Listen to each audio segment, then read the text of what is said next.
All right. Um, I have a different setup today, but welcome to live stream 36. I'm going to be working on some test pages for a pitch project, and then hopefully working a little bit on thumbnails, but I'll probably work on that in a different stream. But since for this pitch project, I wanted to do some custom inking.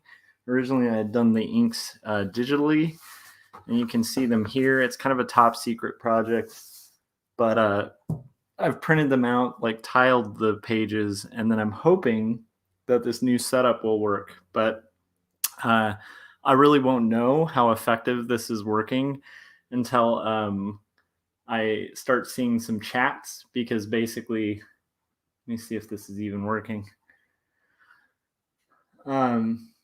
Till I start seeing the chats, because basically, uh, if there's chats that are going on, I may not be able to see them, or I might be able to see them, depending. If worst comes to worst, I'll have to figure out a different scenario for the future. Um, but uh, but I definitely think there will be a way to kind of work it out, hopefully. So I'm hoping I can engage with the chats either through, like, I have an iPad here with the YouTube stream, and then hopefully if that works, we'll kind of just have to see like what all works, depending on what all kind of engagement I get. So anyhow, what is this channel? I'll show you guys here. Actually, I should turn on my light. But basically, I am usually on this channel working on this book, which is 2 stories. Oh man, okay, this isn't gonna work for the chats because I just saw a chat over there that I'm not seeing here. So I guess I'll just have to engage with the chats by looking back every once in a while. But so Adam said hi, Adam Lohr, joining us, and he is a really talented cartoonist and is working on, usually during these streams, it seems like working on studies and really cool kind of retro drawings and stuff. But anyhow, so what I'm going to be doing today is like this trick that is used for transferring basically like digital pencils to traditional inks. So I'm probably going to be traditionally inking today. Before I get into that though, so that's why I have a little spoiler cut out of here so you guys won't know exactly what this is in reference to. And basically all I'm doing is a test panel, because I've done 2 other test panels that we're then going to pitch. So the first one that we were pitching out was this, and it's really hard to read. And so that's why I'm like, we're trying to establish a new look for our pitch. And so I'll show just like a really crappy printout of the ones I've already executed. One of the looks is this, which is like this. I mean, this is on a bad piece of paper, but it's basically like a more rendered, kind of like pencil rendering with color tones laid on top of it. And then I have the black and white version without color that I printed out here. And then I also have this French line style option because we're changing up the style here. And then what I'm going to be working on tonight is like doing it to the quality that I've done my 2 stories pages. But this is what the original kind of looked like of that. But like I said, it's really hard to distinguish the foreground from the background. And this is more like a loose pencil that I can then go over and ink. I hope that kind of makes sense.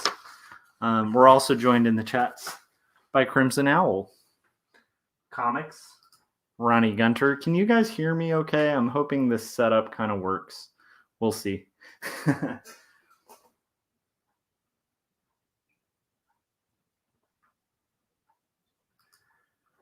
Okay, so it's a little different from like the usual setup, but I think it'll be cool to kind of to go into how I'm going to do this. So basically, I have my my digital pencils that I've made just solid blacks. And what I'm going to do is I tiled it so that I can basically lightbox and use this as pencils underneath my bristle board. So we'll get into that in a little bit. Before that, I'll just kind of mention, cool. Okay. And Adam in the chats let me know it sounds fine. I really was hoping I'd be able to see the chats on this stream. I'm a little bummed I can't. Oh, well. So in the meantime, I'll just try to kind of engage with the chats back here. And then anyhow, so 2 Stories is my graphic novel that I'm usually working on during this stream. That's about faith and mental illness. It's hand lettered, hand inked, and it's 122 pages. It's autobiographical, and it's basically like done in a very rendered style. So like the style of this first page is kind of the level I'd like to execute the page I'm going to be working on for this pitch. And then I can get back to working on book 2 because this is book 1. Usually I'm working on book 2. And then basically you can just get like a little window into how these look. And then if you are interested in the way these look, I think the story is pretty compelling too. You can pick this up on Amazon right now for like, I don't know, it's on discount for some reason for like $13 or $14. So if you haven't picked up the book yet, it's usually like $20, like $19.99. So I'd recommend get it. If you use like Prime, you'll get free shipping. And then if you're trying to avoid purchasing from Amazon, then you can get it at pretty much any online bookseller. But yeah, so that's a little sneak peek of my graphic novel. And now let's get into the work. So the first thing I'm going to do is turn on my light box. Might wig out the camera for a little bit. And then I'm going to basically tile the pages. So I print them so that they're at scale to the page that I need. And then what I'm going to do is I might even shut off the light here and just kind of line it up. And in theory, this should work. And if it doesn't, I probably didn't do it right. So what I do there is just make sure that these are lined up. It's just a cheat to like printing larger. And we used to use this in-house at a place I worked for, an education company, because we'd work on these like massive board games, and it was just like, it was chaotic, like trying to comp out the board games. Like when you're working on something like a board game where every visual has to be efficient and work at scale, we would print up comps, and it would be like tiled like this on 8.5 by 11 sheets. And then we would use a good old X-Acto knife. Let me pull one out. My desk is kind of in disarray because I haven't been in inking mode for a while because I've been doing these thumbnails. So the last thing I inked was that poster I did for Scott Circlin. But anyhow, so then what you do is once you have the overlap where like the lines are overlapping, you can kind of cut it. And in theory, and you always want to make sure you're using a fresh blade, which honestly, this may not be, to avoid stuff like that snagging. But then you can cut it and kind of line it up. So I'm pretty excited. I think one of my favorite things in the world is inking, and I think this is going to be a really good example of how one can ink at the scale that I do. And also it might be visually a little more interesting than the regular kind of roughs that I'm doing on this channel.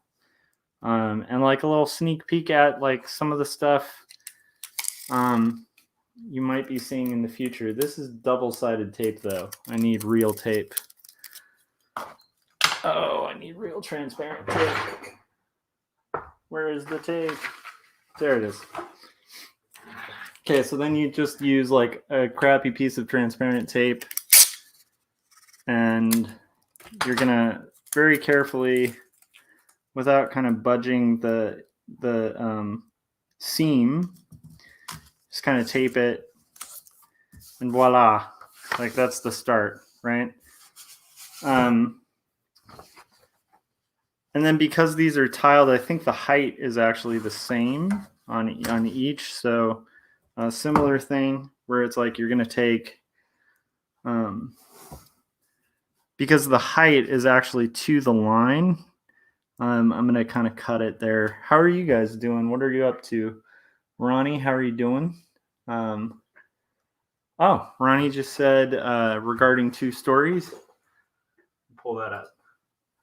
Ronnie just said, I just had mine delivered in 1 day. Holy crap. They're on point. So that's good to know. I can't guarantee like 1 day delivery, but I have heard it's shipping really fast. So yeah, that's 2 stories, and I hope that you enjoy it, Ronnie. I think you will. But let me know your thoughts when it's done. And then if you guys have read it and you haven't yet, feel free to leave like a review, especially on Amazon or Goodreads. Like those are the best places to like leave like a 4-star review or something like that. That really helps the book sell and all kinds of fun things like that. But thank you for ordering it, Ronnie. That's cool. How's your horror comic coming? And Adam, how are the drawings coming? Let me know. I'll go ahead and. Oh, okay, never mind. I thought I was seeing the chats and I realized that was just me sharing it. So I can actually just close. This is my son's iPad anyway. So I can just abandon that idea of having the chats pulled up. And I'll just go ahead and close this out and deal with that after. But it was in theory, it was a nice idea to have like an iPad to kind of have those chats, but I'll just have to look back. Adam says he's doing all right, drawing some cartoony anatomy studies. Nice. And then Ronnie, I'm guessing, is possibly getting ready for work because I think it's a Thursday morning now. But I could be losing track of time because it's been like a busy, just nutty week. So I was working on those 2 comps and not streaming. And then I realized like there's not much about this panel that gives away the story. So I thought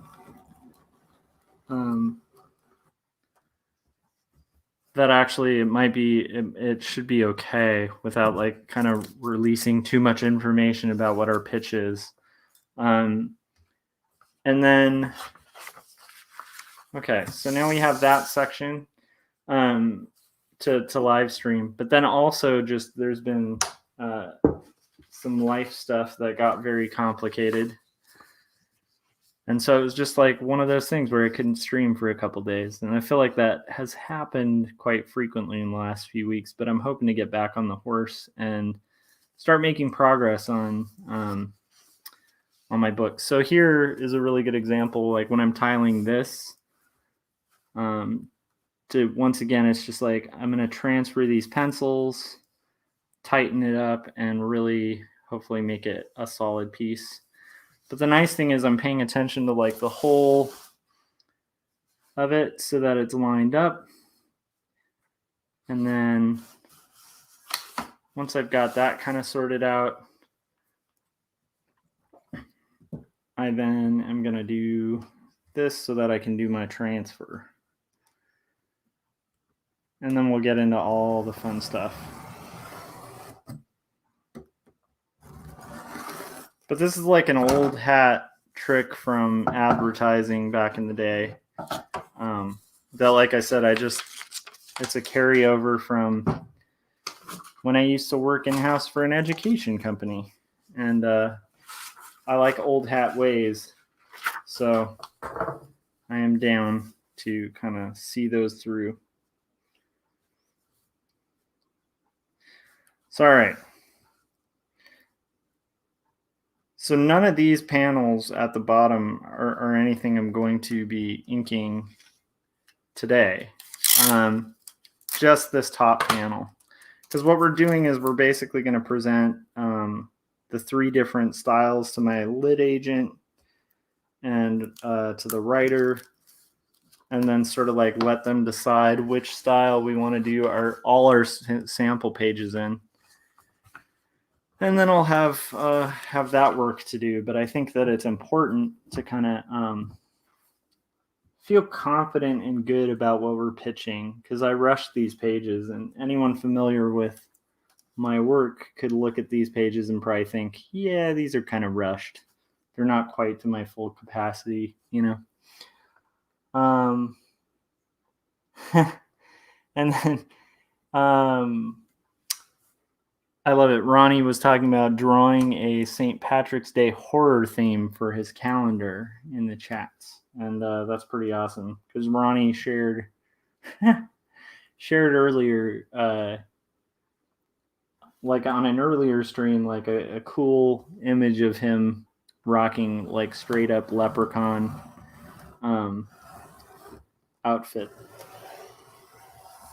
And I believe that was for St. Patrick's Day, but it was pretty awesome. So anyhow. All right, so we're getting closer. Yeah, this is why, like this right here, you can see I didn't really change my blade. I probably should have. But this is a good example of why you want to change and get a fresh blade so you don't end up with like that. Luckily, it's not like a heavy detail, so it'll work. So now I'm going to put my X-Acto away because I have kids in the house in a spot that's not dangerous. And then find where I put that other thing. So toss that. And again, in this case, I'm just going to grab some tape. Night Gang. All right, it is now an official full Night Gang. Frank Salazar is in the chats. Frank, I said this at the top. I don't know if you were here during that, but it's like I had my iPad pulled up so I could look at chats while I ink. And then it became like a thing where it wasn't working. So now I have to look back here at this cam for the chats.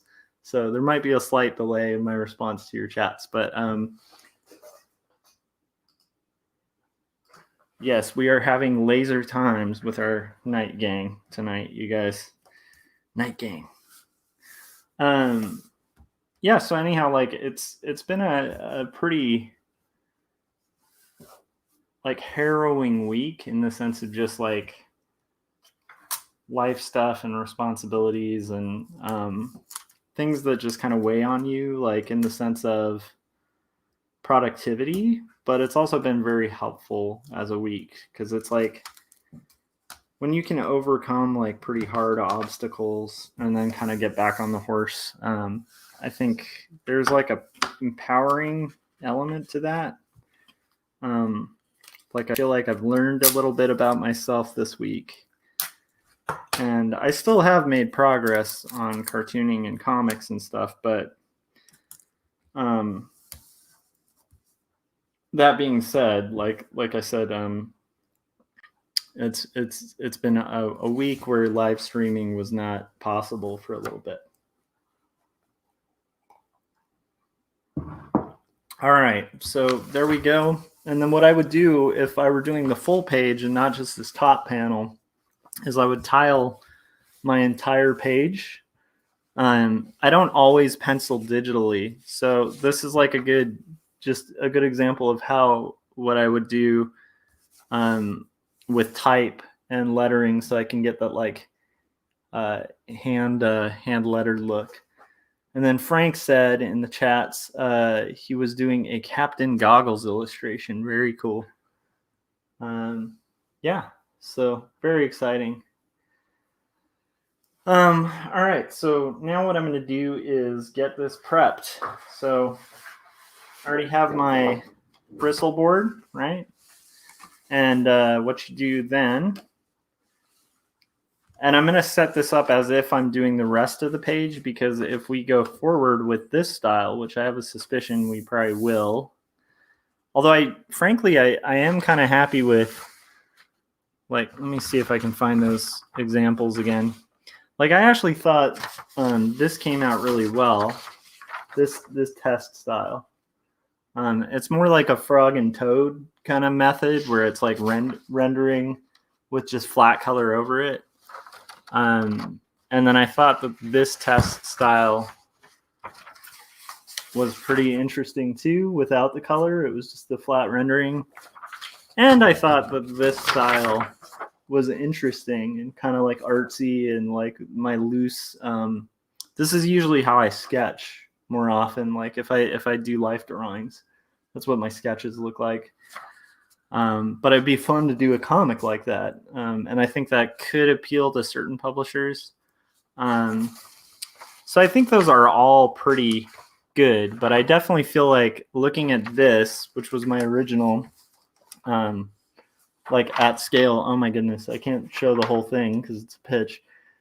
But anyhow, I just feel like it's lacking in clarity and subtlety and like, like ruled out lines and like kind of what I'm capable of. So I'm going to do it right on this one. I think that I fell prey to the tendency that I think a lot of us have, which is to rush and not get it right the first time. And it's like, I think about that, and it's like that last one I showed. If I were married to a comic project, like let's say it did get picked up by a publisher at like to that level of quality, like you don't make like bank from comics. So it's like, I feel like if I'm going to work and spend a lot of time and effort on cartooning, I want to make sure it's like the absolute best it can be.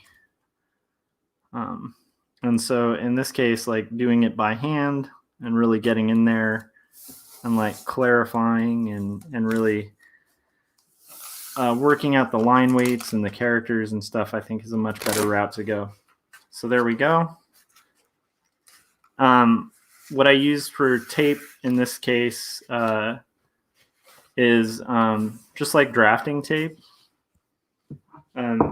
which again is like a holdover from older times. But I actually picked up the habit of using drafting tape when I was in art school, and we used to do everything on illustration board. And then you'd, like when you did paintings, you'd tape the edges, and the best part of finishing a like gouache illustration was like that point where you got to peel off the tape.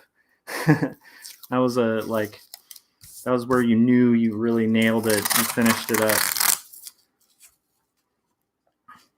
All right. So, and then like I said, I'm only working on the top panel as a test panel for a pitch. And then like if this is the style we go with, then I'll probably be doing multiple pages like this. But unfortunately I won't be able to show a lot of that process unless I like can edit certain information out of it and then do that after the streams, so that you guys aren't like able to know what the story is, because it is kind of a top secret one. But anyhow, so we'll see what we can have here. But now we're good, like 20 minutes or whatever into it, and I'm taping the edges here, and then we will start to get into the fun work. And I'll try to measure this out. I also have one of these brushes. You can tell it's pretty old and used, but I still have some eraser shavings and crap on my light box, which you'll also notice is like all marked up and and junked.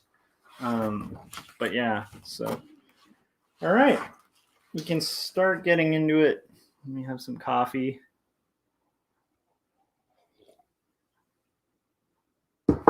And then I think I'll try to pull this so that you guys can see the sections I'm working on. Or maybe just move it up. And only thing that sucks about these like robot arm things is they get like stuck. If you guys know what I mean by robot arms. And then I like to recycle. So here was a misprint where I actually tiled wrong. And so it's like I just fold one of these. And that keeps my page nice and clean and crisp. So any questions before I kind of get heavy into it, or you guys good to go? I hope everybody's having a good night, and I hope you guys are having a productive week and overcoming obstacles to get your comicking done. I'm going to also use another thing, and you're going to notice this with inkers. I mean, like technically I should probably have my test page be the same, like the same kind of paper as the kind I'm inking on, like especially if you're new to inking, I would recommend that. But this is just to make sure I got some juice in my micron. I'm going to be doing some ruling and then kind of working from there. So yeah, but it's like a little window into how I work. And then there's some curves here that technically you could do with like French curves, but I'm probably going to freehand. And then we're going to kind of go from there. But the first way, what I always like to start with is ruling out all the panel stuff. Ooh, I love all of what's being said in the chats. All right, so Adam said, good to go. Salazar used make comics, not excuses. I love that. Let's see here. Adam said, I've been leveling up a little in preparation for my future comics. I love it. I'm excited about that. And then, yeah, very exciting. Okay. So I'm going to get into this in like 2 seconds. I'm going to step out for a second and then and refill my coffee, because once I get going on these inks that you're seeing here, it's going to get really fun and cool and very time consuming. So I'm going to need this coffee from my my wife's awesome Valentine gift, I think, to me, which is pretty cool. Isn't that corny as hell? I think it's great. Anyhow, all right, I'm going to refill this, and then we'll get to some beautiful inking. I'm excited about it. Do you guys mind the layout too? I kind of forgot to pull up the banner, but I think in the case of this, it's probably good not to have like the sub banner, because it might be fun to kind of see what all's going on. Let me see if I can at least though do.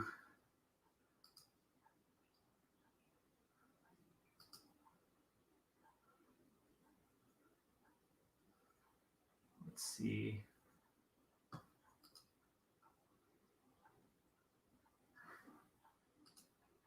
It's fine. We forgive you.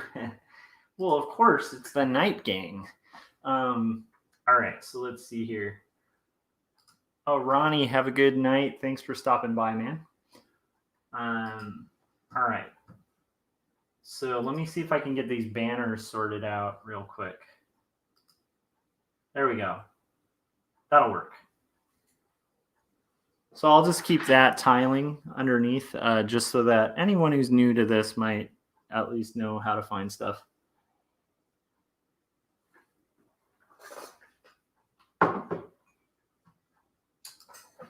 All right, so I'll be right back, and then we're going to rock and roll on these beautiful inks.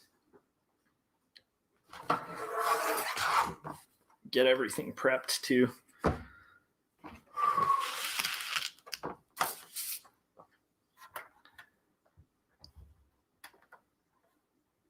I'm gonna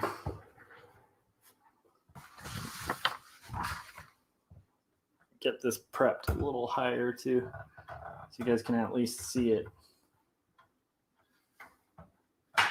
All right.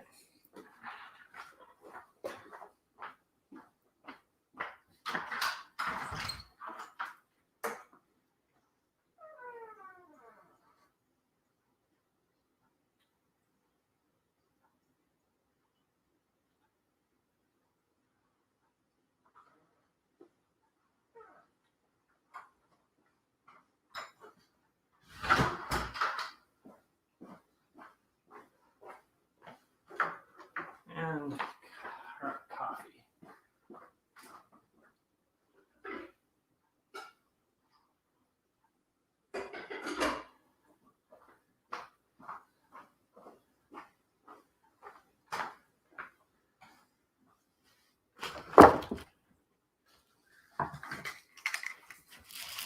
I also make sure I have plenty of ink refills for my brush pen, because I like to use a brush pen for this. And then I usually have like some dud versions of microns, or secondary versions of microns, so that basically when I'm doing this, I can kind of get some action going. But some of this might be off camera. We'll see. I'll try to just kind of move the camera so you guys can kind of see some of the progress. So what I'm going to start with is just ruling out the lines, and might be better if I like stand up to do it. Let's see here.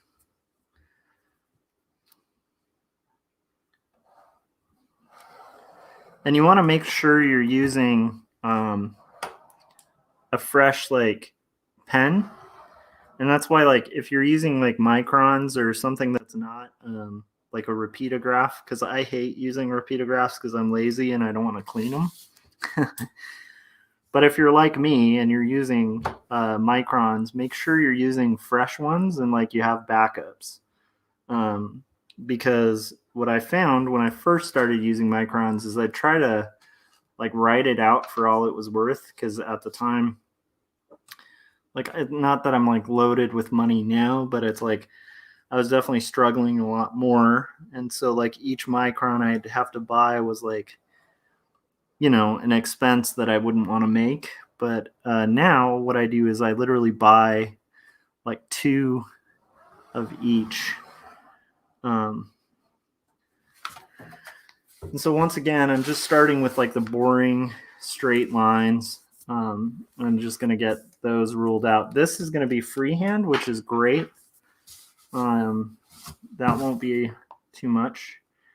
And I will be busting out my favorite tool, which is a rolling ruler. But the rolling ruler is not long enough for these larger, like a wide panel like this.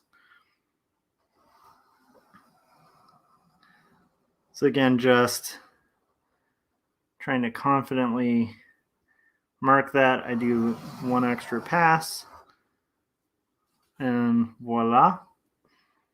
And then we're going to do the same here. There's going to be a lot of rolling ruler action coming up. Yeah, because we're the night gang and that's how we roll. I want to see to make sure, and I'm hoping the mic is picking me up okay, because I'm standing up at this point, but if not, whatever.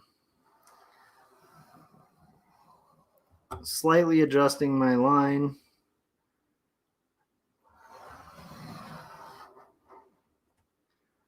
Okay. So that's all I needed the big ruler for. Now I get to pull my favorite ruler. So I found out about these rulers, and I think I turned Scott onto these, but it's a Draftsman map making ruler. And I found out about these. I think this might be my old one though. Where's my better one? Is it hiding in my pile? If not, I'll just go with this one, but it kind of sucks because I got to pinch it a little bit. Okay, so anyhow, there's a map maker's ruler, and my dad was an architect for a little bit. Like, way before I was born, but like our garage had like all these weird old drafting tools.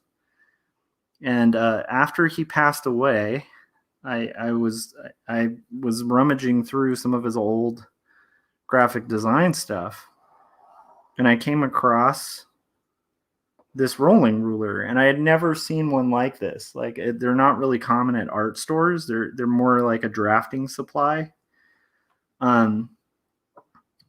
And I was just shocked because the only ones I had seen were the ones you usually buy when you're a young art student, which are like the little plastic ones with the plastic wheels. And it was just like unbelievable to me, like that they had one that was durable and actually works. Because those little plastic ones suck, like the ones with the plastic wheels. But this is like super amazing, especially if you're doing a lot of hand inked backgrounds and stuff like that. So I remember just being mystified by it. I told friends about it, and it was like this little secret thing. And then finally, I found out what it was, because at first I was looking up like rolling rulers and stuff on Amazon, and I was like, what the hell is this, And then finally, but I kept telling friends about it, friends of mine who hand inked, about this amazing rolling ruler. Oops, that was bad. That's okay. And what happened was, so with something like that, I'm going to rock my whiteout because I'm lazy. A lot of people will use, and this is where your like test page is really great. A lot of people will use Pro White, which is probably the best way to go, but I just use whiteout because I'm a lazy bastard. All right. So anyhow, I'll let that dry a little bit too, because the last thing I want to do is pass over that. I should show that too. The last thing I want to do is pass over that spot with a micron and then have like that residual like stuff. Anyhow, so to me, it's like the rolling ruler is just like a very hugely cool thing. And when it comes to this crazy background where I'm going to have to do a ton of parallel lines, it's like, it's beautiful. And you'll see it in action in a second after that, that dries. My problem though, with all of this stuff is impatience, where it's like, I don't want to wait. And then I'm potentially putting myself in a position where I'm going to blow a micron because it'll get white out on it. Partially, impatience is also like part of why I don't use, like if you want to ink properly, you should use a Series 7. If you're using a lot of brushwork, which you'll see as we go on. But I don't like it, and part of why I like the these little Pentel pocket brush pens, and then this ink, whatever the hell this ink is, it dries super fast. So I don't have to wait a long period of time for like page dries. And then this Pentel pocket brush pen, I swear by it. Like, I love it. But once again, the other nice thing is they're affordable. So much like the Micron, just make sure you have two.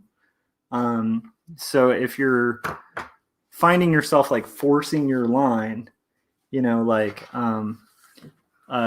you can just grab a fresh pen, because there's literally nothing worse than when you're like mid-line and you have a dead pen and you're trying to work ink out of it.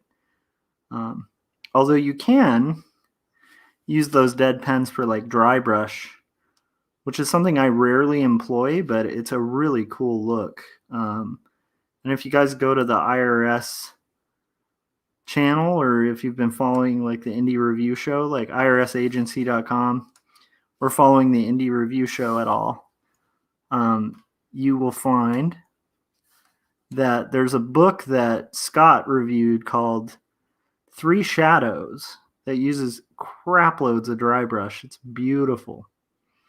And if you can master that, That's good. But dry brush also probably it's best to use an actual brush if you're going to be doing a lot of dry brush.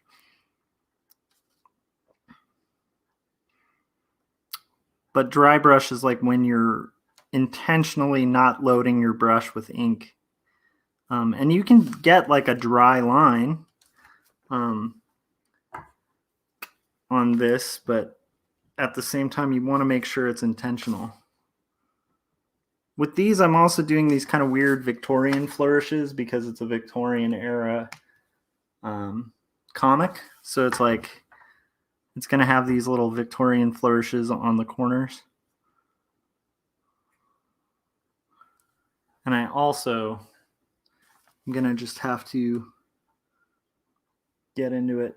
So hopefully you guys are seeing a bit of this. I can try to angle it so it's a little more, there we go.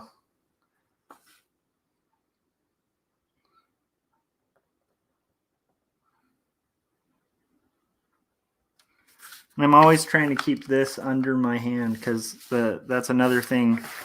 Some people wear like a glove, and I think that's cool. But once again, I'm just kind of cheap, and I like using materials I have.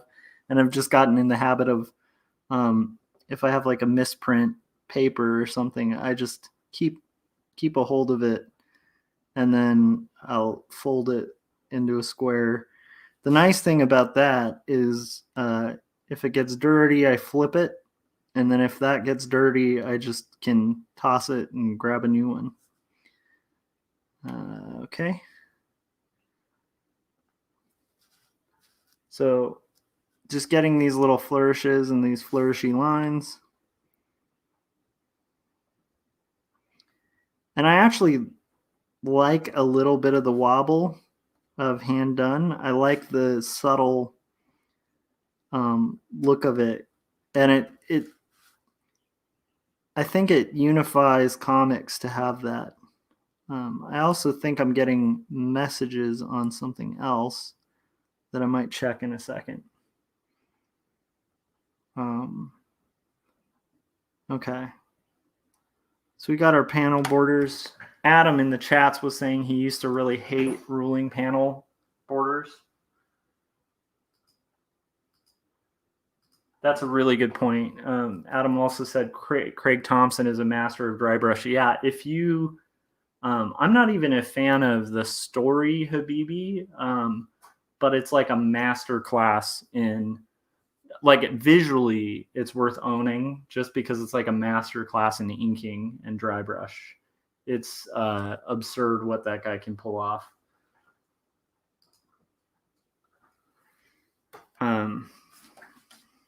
Yeah, I like honestly, he's one of those guys in comics that,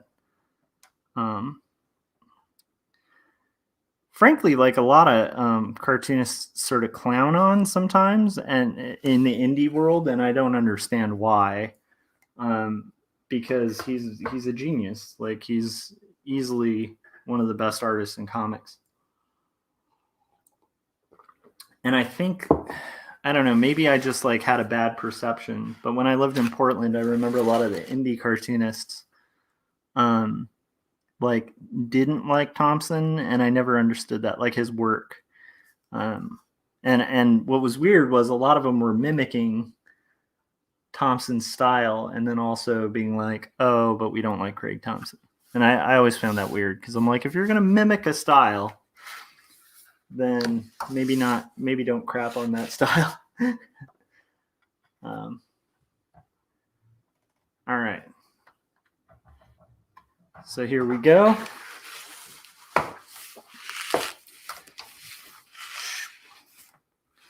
Just going to get these. It's weird, but like the lettering part actually is not going to take immense amounts of time. And the nice thing is, even this, like when I'm doing lettering that's like got a ton of like, it's not very organic, then it takes a long time. But this, I think I can probably block out fairly quickly. So, and then this is going to be like a jaggy. Again, it's like a Victorian era thing.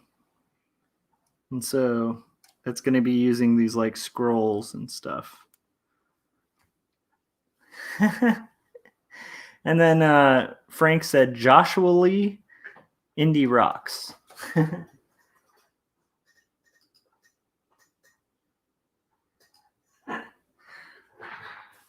I love it. All right. So I hope you guys are having a good night and working on some cool stuff. I also like I draw in like this crab, like I'll hold my hand this way, but you'll notice I draw in this like crab-like fashion, which is not the best for my wrist, but it's just the way I've gotten used to drawing. And I would recommend possibly having better handhold technique.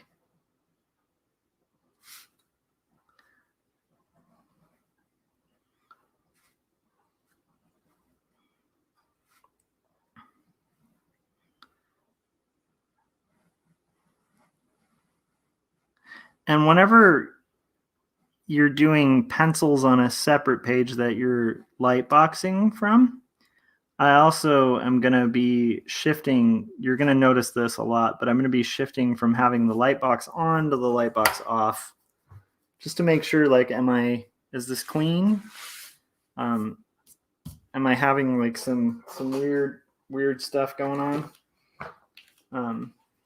Some eraser shavings kind of came on there from before. There's also like a weird dog hair because I have dogs in the house. Okay. So there we go, and then we'll kind of get back to it. All right, so, but yeah, shifting back and forth like that is going to be helpful. I was going to freehand this type here, but I think I'm going to actually rule it. But I'm going to switch from like an 8 to I'm wondering if a 1 is too thin. Let me see. Test page again. A lot of dudes will like tape these too. I'm just like a very strangely disorganized guy in my organization.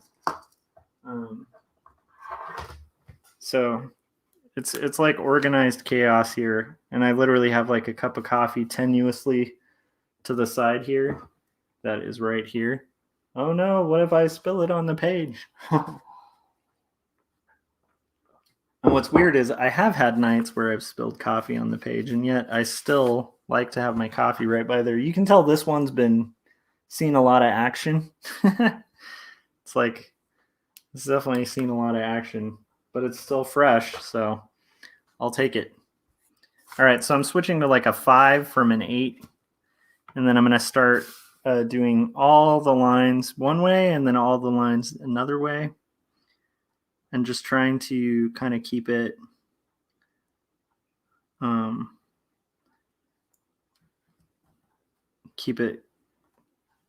tight here. Let me get in there so you guys can see.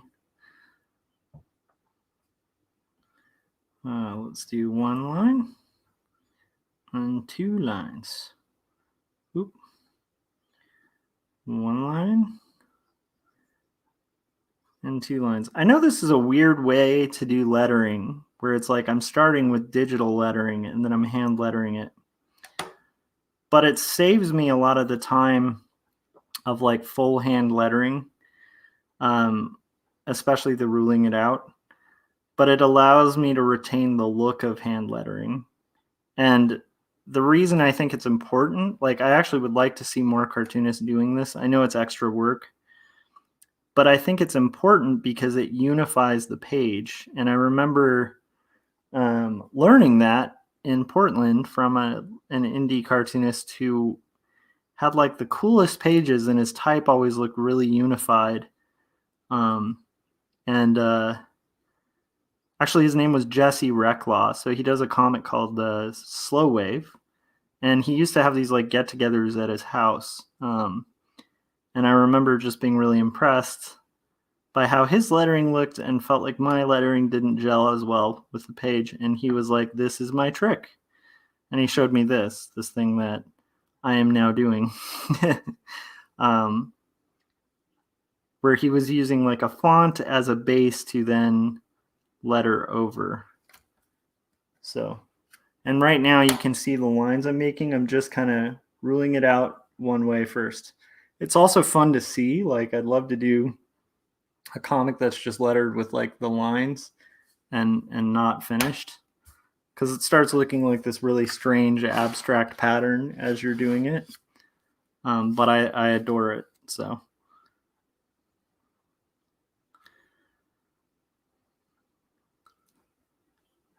I'm pretty okay with how this stream is coming. I wanted to try this out too, because especially as we start getting further into two stories, I want to be able to show my inking and all sorts of stuff. So at least at least that'll be a way to stream while doing it. And so I wanted to test out the camera and the functionality of that and stuff like that, and then see how that goes.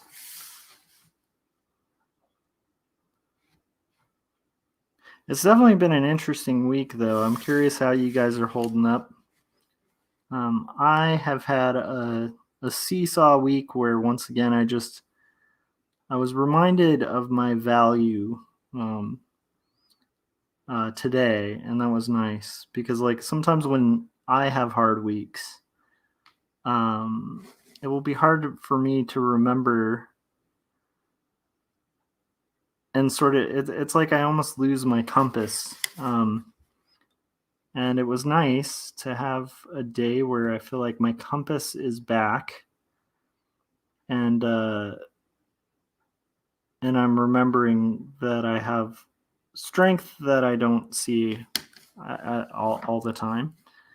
And as corny as it is, it's a nice thing, because it's been a pretty harrowing week, with like my own little things. So I don't know if that makes sense, but it's like I've noticed, less so as I get older and grow in my faith and stuff, but I still have these wavering moments where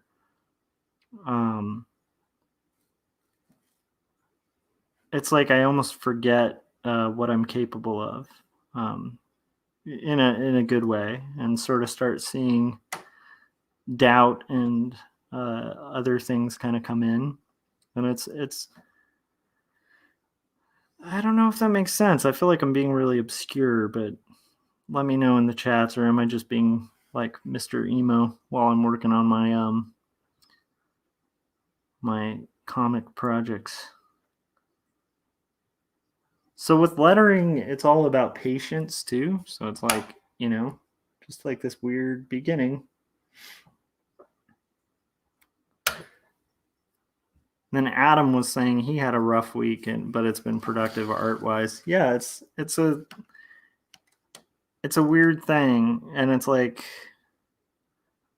even when all this stuff was going down, I just had to remind myself that it's okay. Like, I'm pretty hard on myself when it comes to productivity, but I was like, it's okay if like I have a day where it is physically impossible to get to my comic. And that's part of being an adult too, right? It's like, it's kind of like there's days where you have to bring your car into a mechanic, and it sucks, but it's like if you drive your car like a maniac, like you're gonna have to take it to a mechanic every once in a while. I don't know if that makes sense, but for me, yeah, just very encouraged to feel refreshed and back on the horse. Even though I was doing art, like I showed you guys those sample pages and stuff, but it's like, even though I had to pile that on top of what I already do, and I'm doing art, like 8 hours a day at minimum at my day job, it's just like I also am a bit of a workaholic, and so it's very hard for me to view that as enough and be like, and not just pile on like, well, even though I have this additional stuff, I still need to hit my mark on my second book, kind of thing. And so I've been getting more comfortable with just kind of being like, pushing to my limit is enough. um, I don't know. Anyhow, so that's good. And it is funny too because uh, when I just said I don't know, I was thinking of like when Chris, my friend Chris, came on the live stream a couple days ago and was drawing Onks the Fortuitous, and I had kind of forgotten about that dude. But it's a comedian that plays this like weird Satanist dude, and he's very hilarious. But anyhow, his character goes, I don't know, like a lot, and I just realized when I say I don't know, it reminds me of him. So this is the unfun stuff, right? This is just literally just letters. Letters, guys. But it's a start, and so we're getting there. All right. The neat thing is if you take your time with this part and you're thorough and you hit every line, then, and you'll notice this a lot with the background that I'm going to be working out on this too. It shouldn't take as long. And then what's funny is I'm starting to feel it, and I realize I can probably guess without even looking at the screen that it's been about an hour. It's like my internal clock of art usually wants me to take an hour. However, like a break, like a 10-minute break, or not 10-minute, like a 20-second break. What I call a break is like stepping out of the room for a second. But anyhow, it's funny that my internal clock like knows when I've hit an hour. But the cartoonist in me has to make, like, I have to gamify these things to get them done. So I'm like, once I finish all these lines going this direction on this lettering, then I will feel comfortable taking a break. Because if I take a break like halfway, then I have to realign my rolling ruler. But I hope this makes sense as to why the rolling ruler is so cool. Because imagine trying to freehand this and line up your ruler every time, or have like a giant T square that you have to like adjust to your desk. And when you're like me and you have a desk that's full of clutter, then you have to like re-clean your desk every time you need to use it. And then like if you're using a T square but you're drawing on a like drawing pad or something like that, then you have to adjust for that. And the rolling ruler is just like a nice quick and I shouldn't call it a rolling ruler, it's a map maker's ruler, but this thing is a really good little time saver when it comes to inking, if you're not just going freehand. All right, so I'm gonna pause it on showing my alien lettering here, and then find a spot to leave my rolling ruler. Hold on. Alien letters. Okay. And then we're going to do the other direction very shortly. So let me move this to where it's a little more interesting.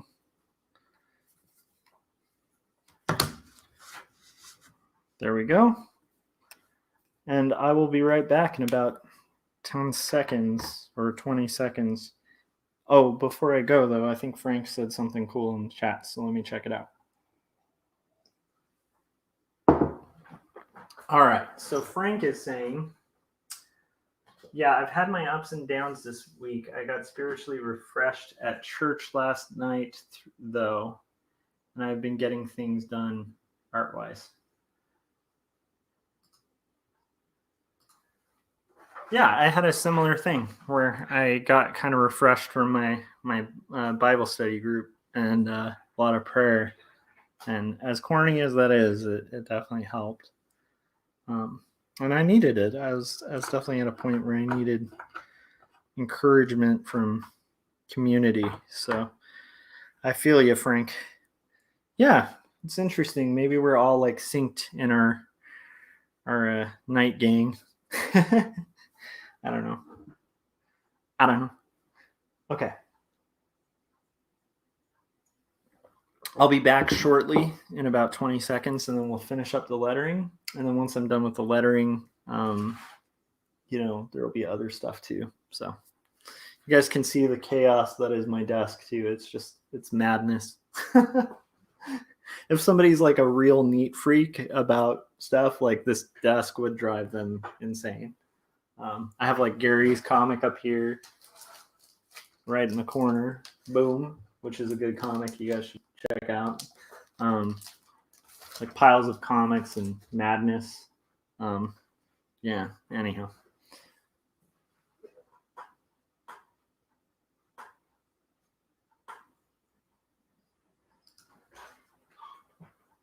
Yeah, it is. It's pretty cool. Yeah.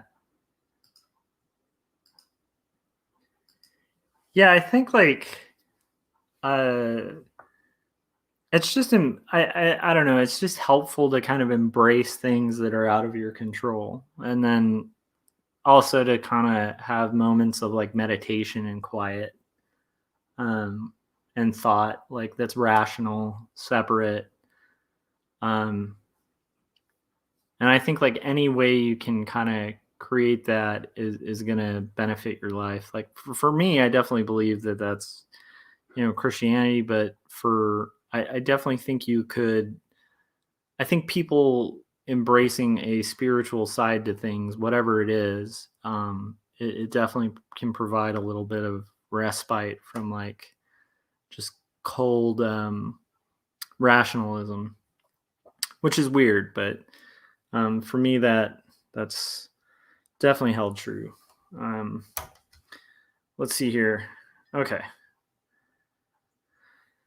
Oh, I was gonna take a 20-second break. All right, I'll be right back.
All right.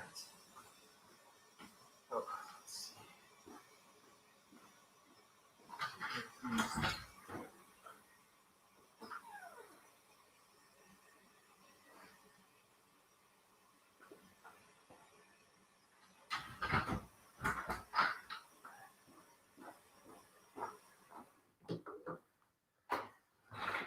All right, I'm back.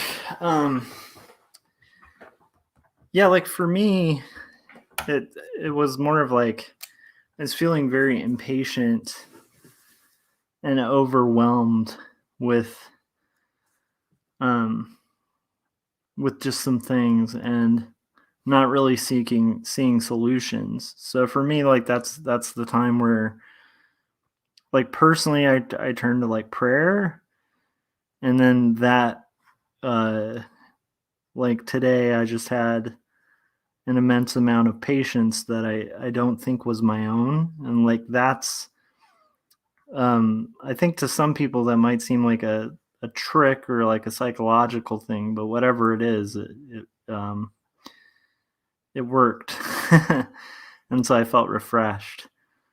Um and that's kind of a weird thing, but it's like, you know, I attribute that to like something greater than myself for sure. But I definitely think it's important to have like something like that, whatever it is. Um, and if it works, let's see here. Okay, so we're just doing little counters. And the neat thing is these are going to be a little wonky, like, and I like that. It's like there's little errors that are human errors. And I think with art, it's like the human error is like the thing that it like digital just can't mimic. Um, I remember this in art school. I had like a type class, and this was before I really understood typography. But I loved my teacher. He was this guy who had done all these punk rock flyers back in the day, and I remember at the time I was using some like punk font, and he was like, "No, no, no! Like, if you want it to look punk rock, you just like print it out and like step on it and like rub it across the ground and like scan that and then like print it again and mess it up and like because his whole point was that like mimicking that in Photoshop might actually take longer and be less cool than just doing the real thing. Like find an old typewriter, type it out, and just crap up your lettering or whatever. And that stuck with me because and I did that. I remember I was doing like a poster for some punk thing, and then when I did that, it suddenly just looked really cool. And I remembered like when I was a kid and we used to make flyers, like the reason they looked all punk rock was that we didn't have Photoshop or like digital stuff, and so we were just kind of slapping these things together and like taping them and using whiteout and just like whatever worked, and there's like an aesthetic to that like is really hard to mimic, and I think that's true of um like hand lettering or like the human hand and inking. It's part of why I'm still a stickler for like traditional inking, even though technically what I'm doing, if a traditionalist saw it, they'd probably be like, that's not traditional inking.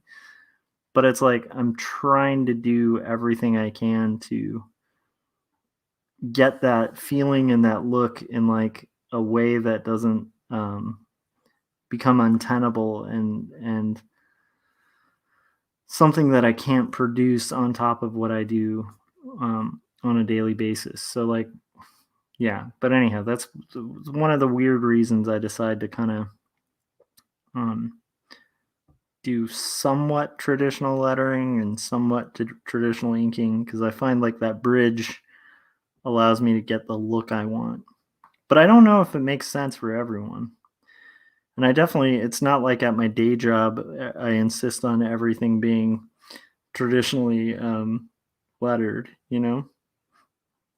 Because also, like, in a corporate environment, like, it just wouldn't make a lot of business sense to take the amount of time to do this that it does for myself, like for work that I want to be happy with. I'm going to take extra steps than I would like on work that's like corporate. Um, I don't know if that makes sense. It's kind of like if you were a car mechanic, you're going to put everything you can into cars that are brought into your shop. But when you're working on literally your own mechanics, like your own vehicle in your garage, that's where you're going to do all the funky, cool stuff that you want to do as an auto mechanic, like otherwise like you probably wouldn't work on a car because it's like it's going to feel like the same as what you do at work. And in that case, like what's the point? Like the work stuff's going to pay better, So I don't know if that makes sense, but that's a little window into like why I choose to do things the way I'm doing them on my personal work. And on some of my professional work, it just depends on the client. But there's also just the logistics of like, if I'm doing this for someone else, like in this case, it's a pitch I believe in, so I don't mind. Initially, I was trying to skate around doing it, but just thinking about it, but I don't mind it kind of taking a little bit longer than it should.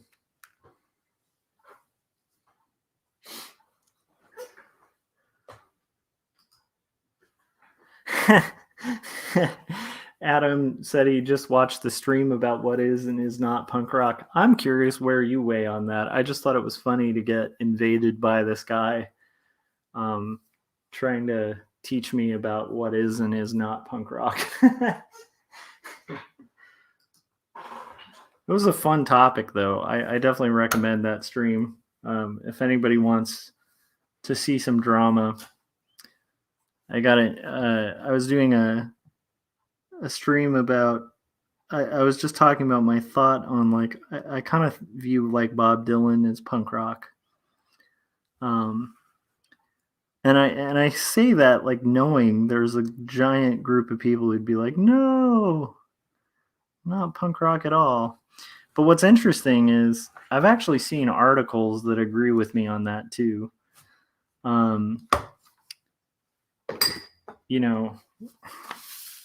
Because there's arguably like the political element and even some of the rhythms and patterns he was using. Anyhow, whatever. I don't want to get into the debate again, but it was funny because I had somebody join my stream who was like the punk rock police, telling me that there was no way Dylan was punk rock, and they picked a really bad example of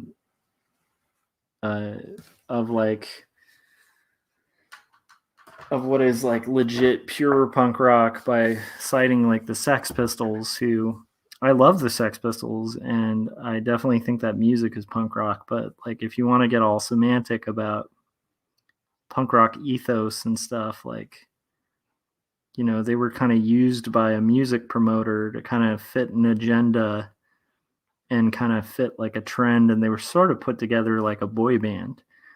And so I kind of mentioned that to the guy. Not that and like, here's the thing, like, I don't think that disqualifies the Sex Pistols, but I do think it's funny when, I don't know, it was just a funny conversation. I'm curious what Adam's take is. Oh, here we go.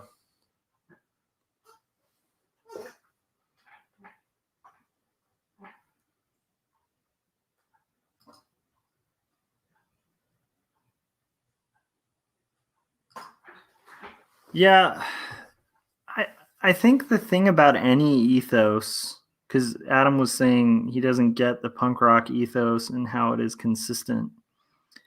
I think any ethos is slightly inconsistent. Like any label becomes difficult. Like I'm really into like Fugazi, right? And like Fugazi is like a band that is, I would say like not a lot of people are going to make the argument that they're not punk, but then even within punk, like they aren't hardcore punk like Minor Threat that Ian MacKay was in. They aren't post punk. They're post hardcore, and it's like, but they're still punk. Like I don't know, it's just like they also brought in other elements, but then early punk was all weird and contradictory and stuff, and I think the only thing that kind of tied it together was like kind of an ethos and like an attitude. Like it was kind of like more like like basically like the ethos of rock and roll, which is like stuff that's like it's sexy and it's dangerous. It's like it's not like the same thing you're going to hear on the radio all the time. And it's definitely got its own kind of thing, but it's definitely not like a clear definition. And the thing that was what was interesting about this guy making a claim of like Dylan and him not being punk was like he was kind of trying to be like the police of word usage. And I just tried to nail him down to like, hey, like let me know what you think punk rock is, just define it. And he kept trying to say, well, this is what it's not. And I'm like, you can't. I mean, I just think it's really hard logically to define something by a negative. Like, if somebody says, what is uh,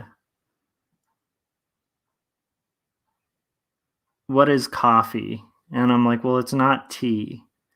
That's not really telling anyone what coffee is, you know? Um, I don't know. I'm just trying to kind of think through it myself. But honestly, I always view punk rock as just kind of like a middle finger in the face of conformity. And like to me, that's the like, and then there's a DIY element to it too, of like not waiting for gatekeepers, but kind of doing it yourself. But there's different things. Like there's a punk rock ethic. There's kind of like punk rock. Um, but at the end of the day, like I don't think anyone can like pin it down. Just like it's hard to pin down rock and roll. Like how do you define rock and roll? What is rock and roll? And then is rock and roll the same as like bebop? Because it definitely like stole a lot from bebop. Um, arguably like is like I don't know. It's just like all definitions are helpful for conversation, but especially when it comes to things like art movements and music movements, they become very slippery because everything kind of leads into another thing, um, and everything has its roots in something else. Um, and so yeah, it's when somebody gets like on a high horse and starts kind of policing um, music definitions, I tend to get like a little weirded out. And I get it because I can be a music snob, you know, where it's like, like I don't know, but I try to be better about not being super rigid about those kind of definitions. Because even if you tried to like pin it down to like a rhythm, um, it the rhythm changes, you know. I'm trying to find a certain micron, but I don't know where it went. Ah, is that it? Am I 05? Tell me my 05 is still. Nope, I wasn't looking for a 05. I'm looking for my thinner ones. So I have a 1, and then okay. Interesting. That's fascinating. I wonder what happened to my 001 or 005.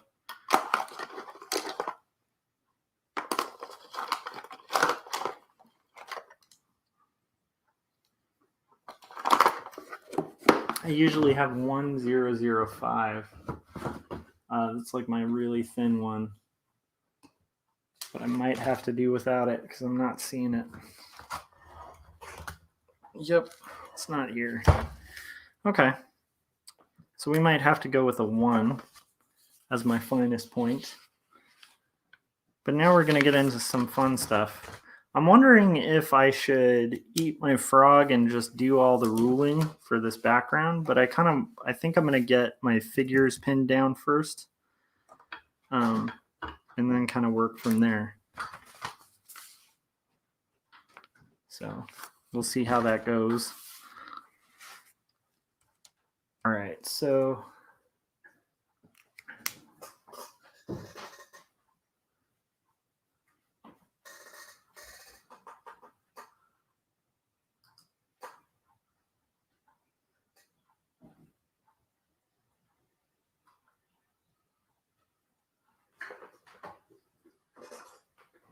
Yeah, so Adam was talking about almost all live music in his area is punk rock, and it's like it's people all dressed the same and very mainstream.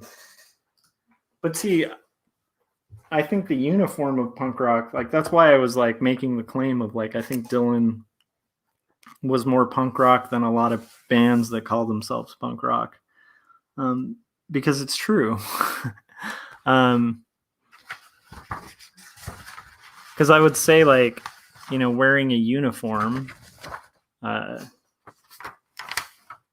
I don't know, and like the conformity involved. Like I remember I used to dress, um, in that uniform for a little bit, and then I had a realization that's very similar to what you're talking about, Adam. Um, so I want to keep. Okay.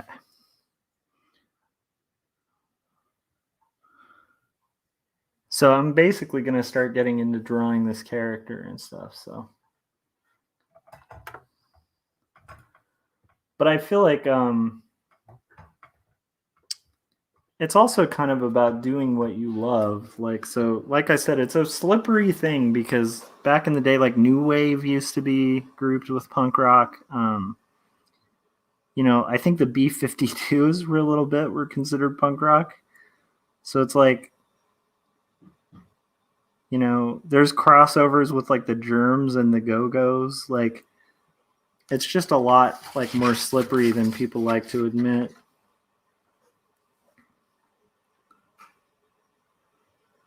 But I think a lot of it just has to do with yeah, I think a lot of people who would call themselves, well, I guess it's like anything, like in life there's a lot of people who label themselves stuff that they're not really consistent with.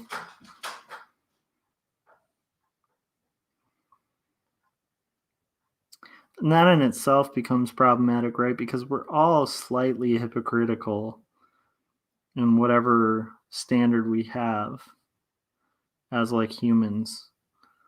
I don't know if that makes sense, but it's like I'm impressed by how judgmental I'll get sometimes of hypocrisy, and yet, like when I look at myself, I definitely have a lot of that myself as well.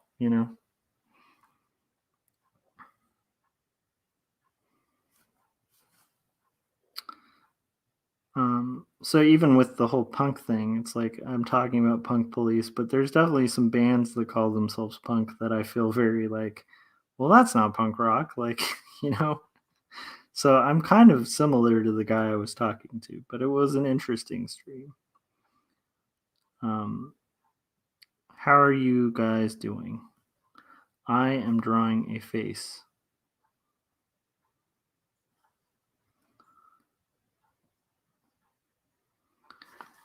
And I'm definitely wanting to make sure to kind of get and what's funny is if I were smart, I would have probably started with like a less important face just to get warmed up. But I also like um really wanted to make sure to to get it right. And I've done this long enough to where I don't think I'll bomb this face.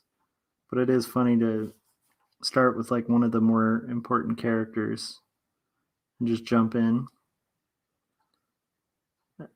I think I'll do it though. Okay.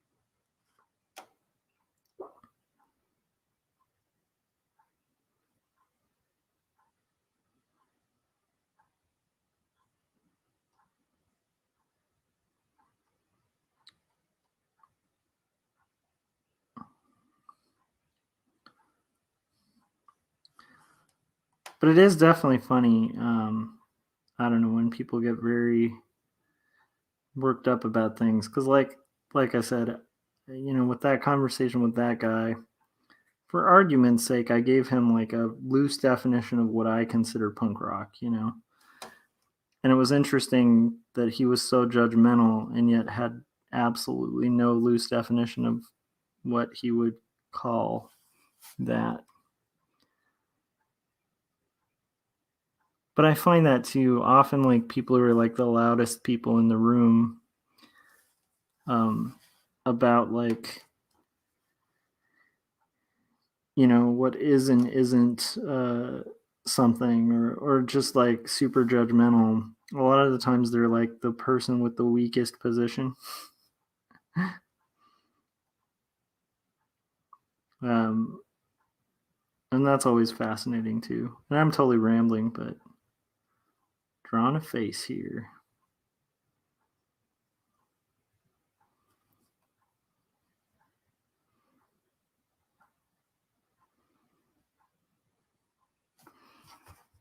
I want to make sure I get that ear.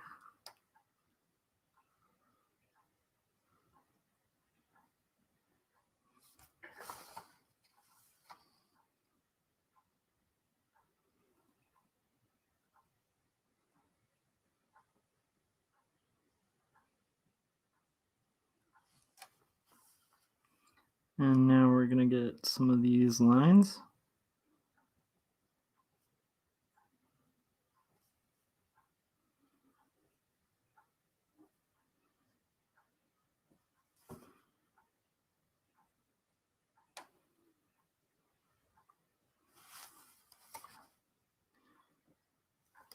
I know, very exciting. Like a tiny little head. I kind of like occasional trolls though. Like Adam was just saying, yeah, I think that guy was just being a troll. But what's fascinating is like sometimes it's fun and it definitely makes for interesting content. Like to me, I feel like I kind of don't mind when that occasionally happens. It would get really old, like you know, like with our friend the misogynist from another previous stream, um, where it was like after a while it was just useless to kind of continue the same discussion over and over again. But for a little bit there, it was an interesting exchange, even though it was kind of horrifying. Let me see if I can do this without hitting the mic. No, I can't. Okay, so that's as close as it's going to get to that head. Sorry. Okay. Well, let's just do a little test. This is my Pentel Pocket Brush Pen. I like to kind of get a test line where I can do like a confident. It's a little blobby, probably because I haven't used it in a bit. So I got to make sure I have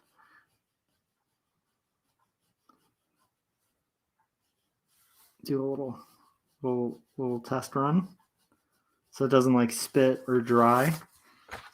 Okay, I think that's pretty good. Now we can kind of get into the little details on this head. Let me see if I can pull this up a little bit so I give my head a little room. Let's try that.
So I love inking with a brush though.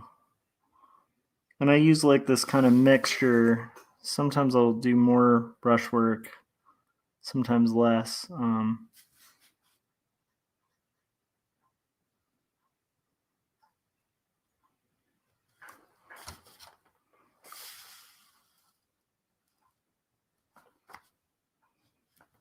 another test.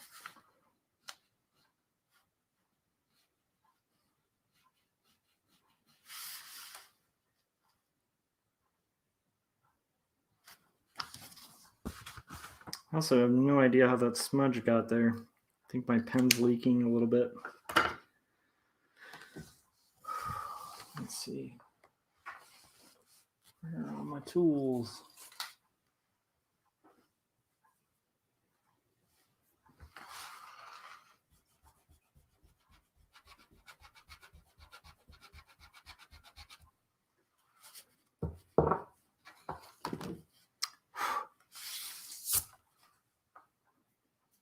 That's why I love using a Pentel pocket brush pen.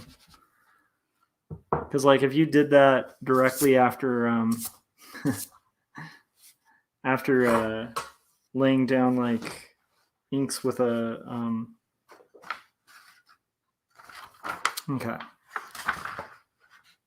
with like a Winsor Newton Series 7 or something, like you're just kind of, you'd be pretty much done with it.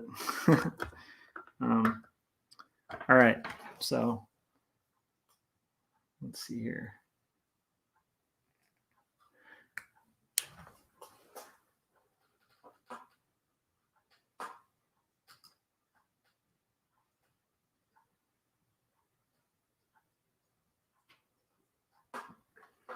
I like that. So Frank was saying there was a punk rock scene in his area in the early 2000s, local bands performing at public venues. Some of his friends were in that scene. Live music is very infectious. Yes, it is. I don't know if Adam left or he might have just stepped out, or maybe he's like in the zone on a drawing. Where's my little test strip? All right.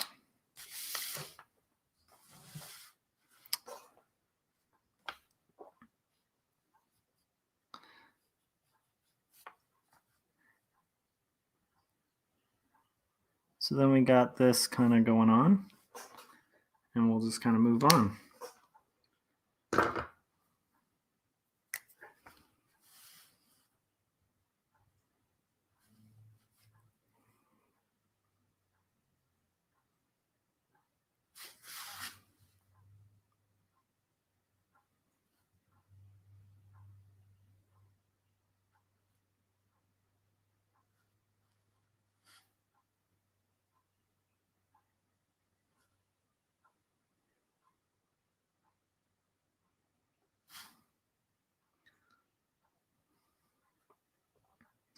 These lines don't get like super complex, but I'm just gonna go through and kind of get all these dudes kind of worked out. I probably went a little too far into with the brush because I try to kind of separate it out.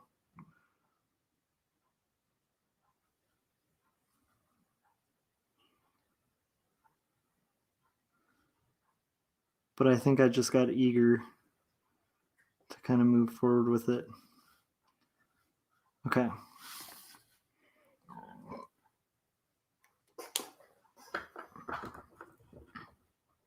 Test this 5 again.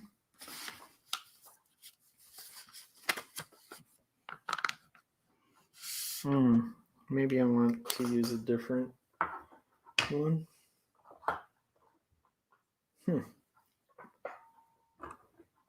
5 might have been too blunted.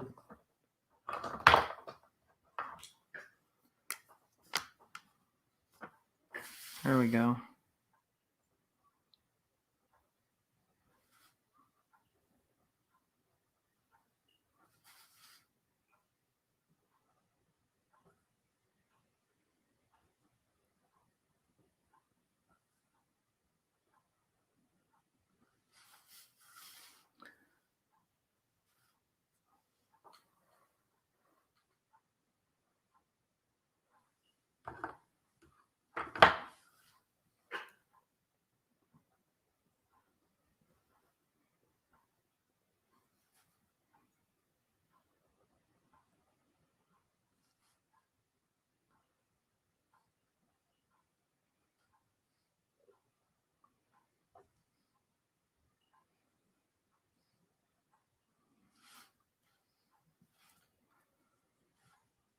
see here.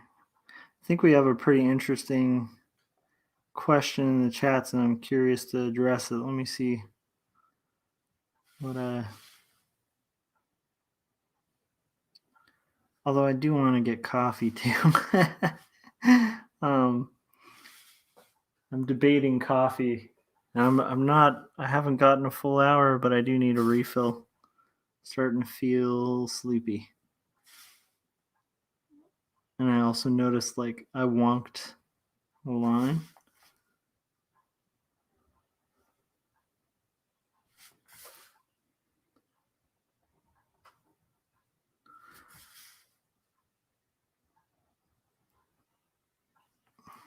Okay, hang on a sec.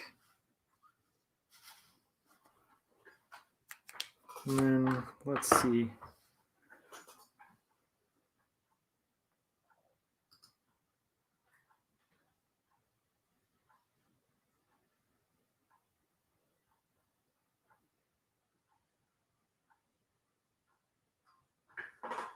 How else would I come to the knowledge of good and evil to have my eyes open to be as God? I don't really understand that one. You gotta you gotta kind of explain that one. Because that's an interesting question. And I'm like, I'm not quite sure what that means, but I'm interested.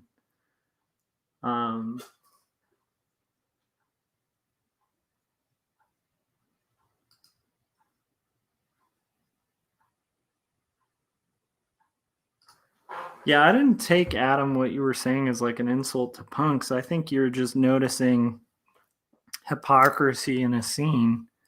And I do think it's like fun and its identity. So like for some people, I don't think they're just conforming. I think they just like the look, you know. But then there's some people like for me, I found when I was in high school, and I mean, keep in mind when you're in high school, you're finding your identity and stuff.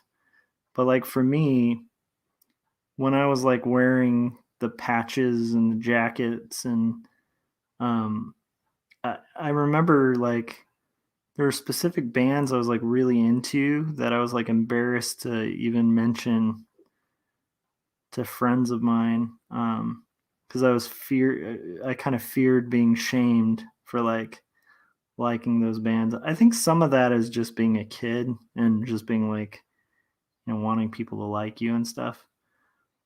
But I feel like if it's like policing like what you can listen to and stuff, and then like you're wearing a uniform, like you wouldn't feel comfortable. Let's say you're making a punk jacket or whatever, and you wouldn't feel comfortable having like a band that's not punk rock on there. Um, that's where I feel like it gets kind of weird. But it is an aesthetic thing too, where there's I think like an art to it, and some people just genuinely love it, and it's like, you know, I think in those cases it might not be hypocritical, but I definitely would say there's a lot of hypocrisy in that scene.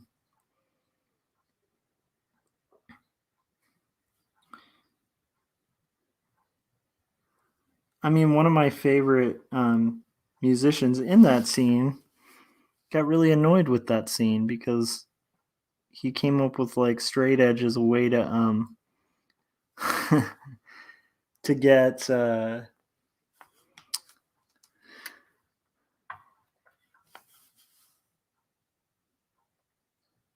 like his bands and his friends to be able to play at gigs. They just made a deal with the promoters in DC that like they could get all ages shows going if like they agreed to like have an X on their hands so the doormen would know like, oh, don't serve this kid alcohol, you know.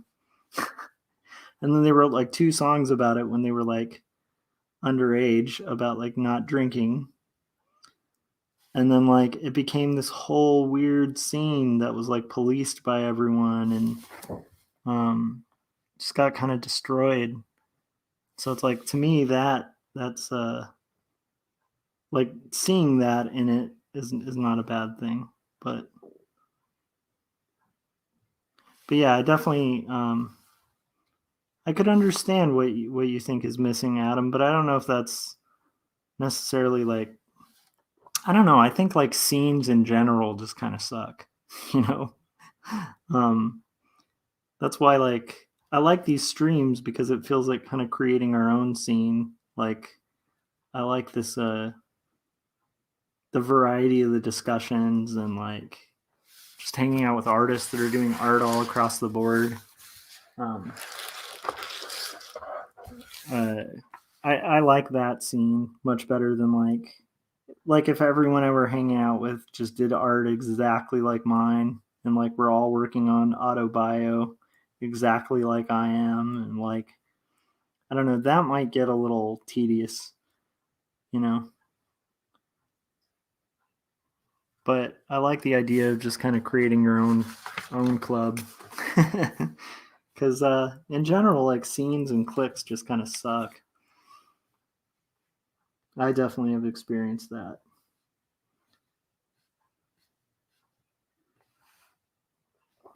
But I would almost consider that like the punk rock side of me that like doesn't like conforming and tends to question authority and is skeptical and doesn't like groups of people like deciding who's in and who's out, you know. um, but that could also just be the geek side of me too. There's multiple sides to to me. um, I want to have a little more shading on here since I kind of can. Whew, little rusty.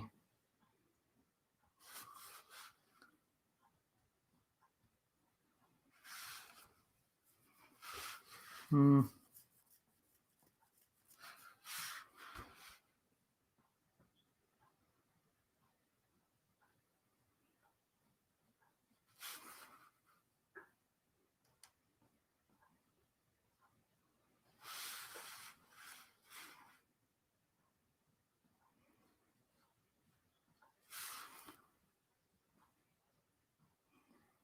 I am curious about that good and evil thing, though. That's fascinating. I want to know what that means. Okay, so here we go. And I am getting into the thick of this beautiful, beautiful business that's going to occupy most of my morning.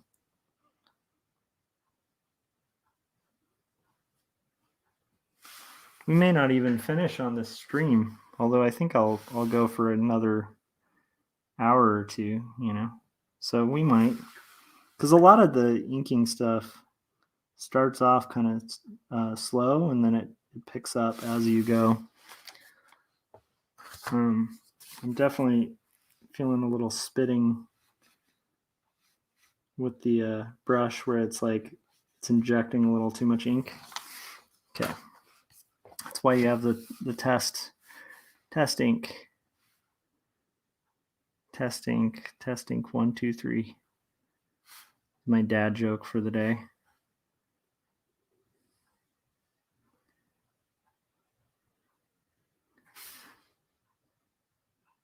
The only thing I need to work out for these streams is like I would like a way to watch the comments live,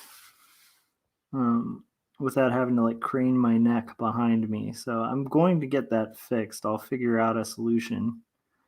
Um, Oddly enough, I bet if I brought it to Corey, my friend Corey Kerr, he'd probably have like a very, very good solution for it within like an instant because the dude's like a genius when it comes to that stuff.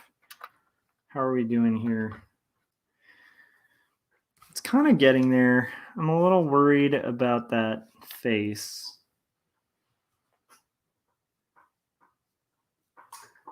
But I'll kind of take a look at it in a little bit.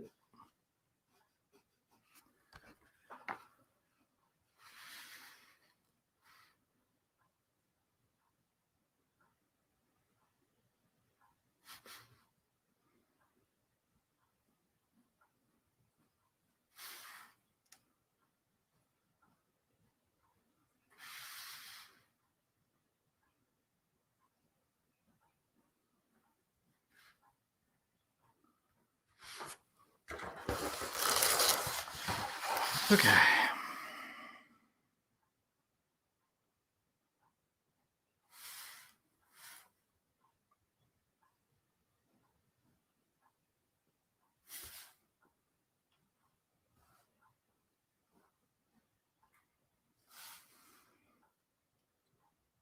And then we'll get this kind of going.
And we're getting there. We're getting there, you guys. Working on these inks. All right.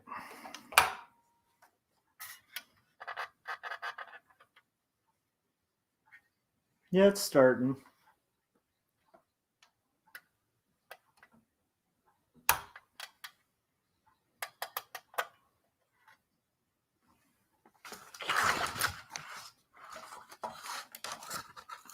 Come on.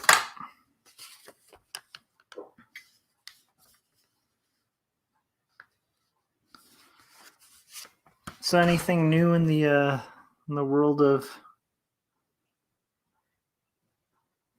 Frank? How's it going on everything, Frank? You working on any comics? I probably shouldn't even ask because you seem to always be working on comics, which is cool.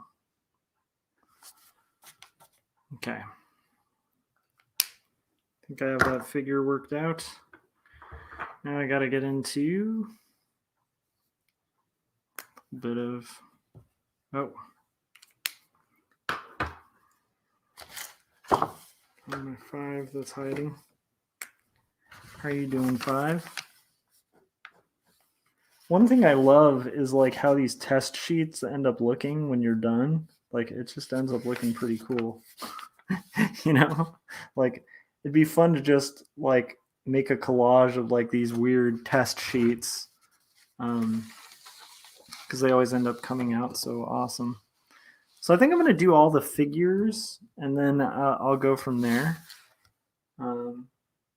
But I am feeling myself get a little tired, so I think I might have to change it up and get some coffee and then get back to it.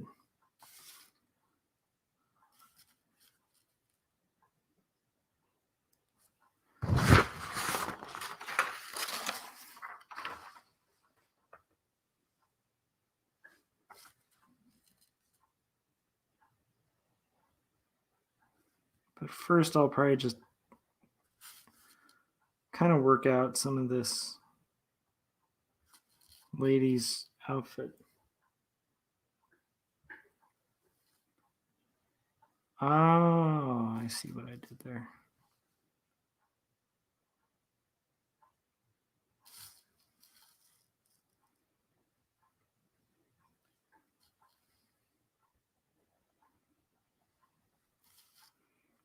Why am I using, okay, using a 5 for the edge.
drawing this weird era of bonnet that is just interesting because it's like a lot of kind of folds and stuff, but trying to clarify that a little more because the original drawing I hadn't really worked that out fully. Okay, now I need to switch back to my one. Get more into kind of detail with it.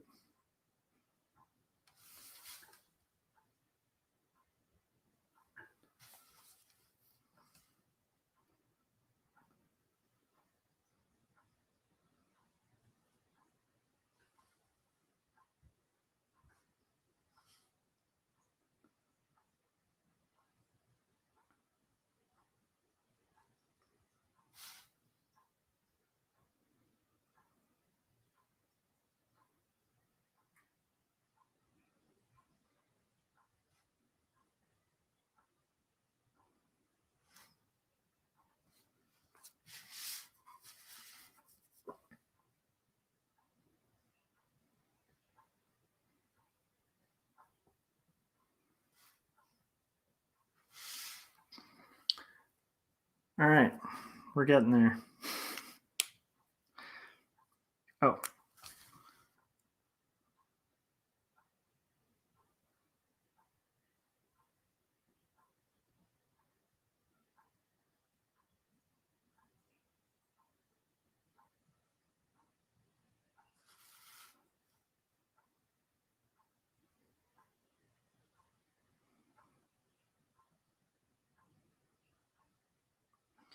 Wanted to clarify the lace a little bit on here.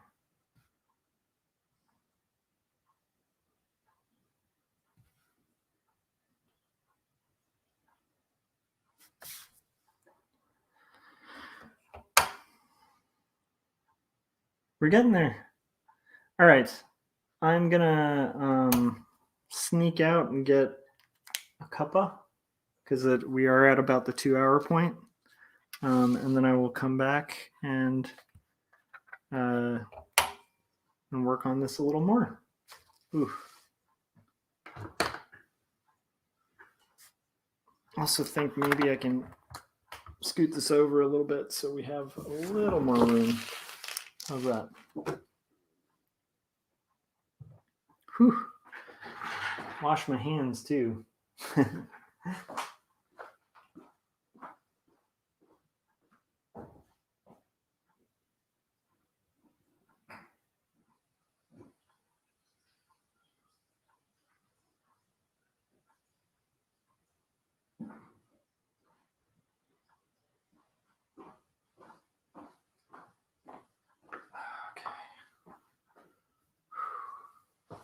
Some coffee.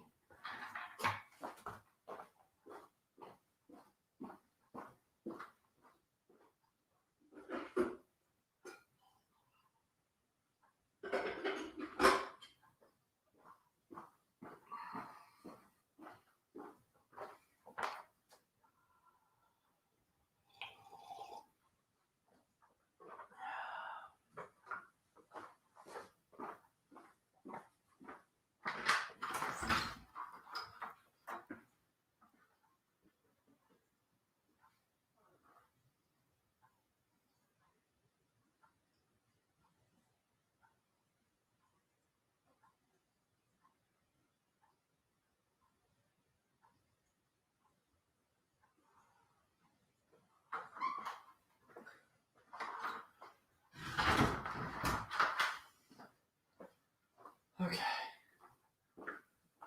Oh.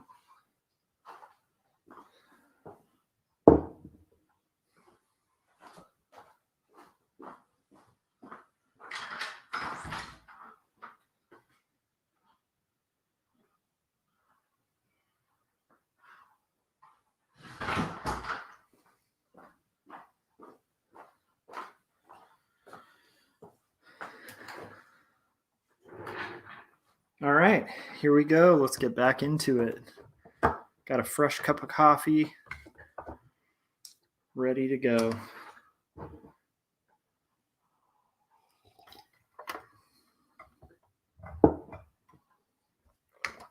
All right, here we go. And let's see what we can do.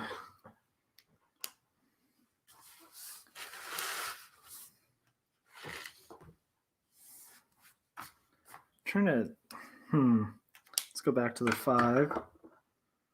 Okay, so the 5 is going to be here.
I want her hand to actually be a little more expressive than it was. Oh my goodness. Okay.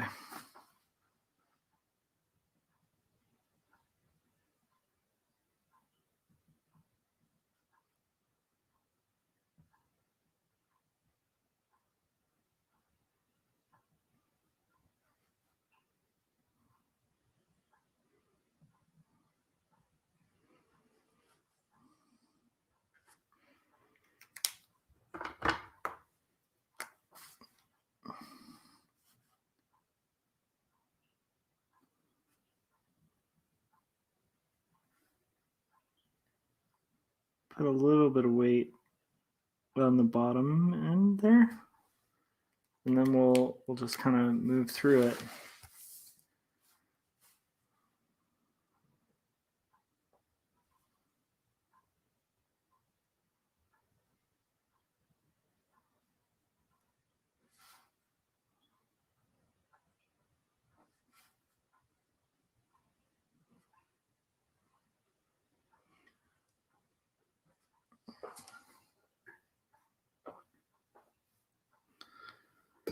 All right.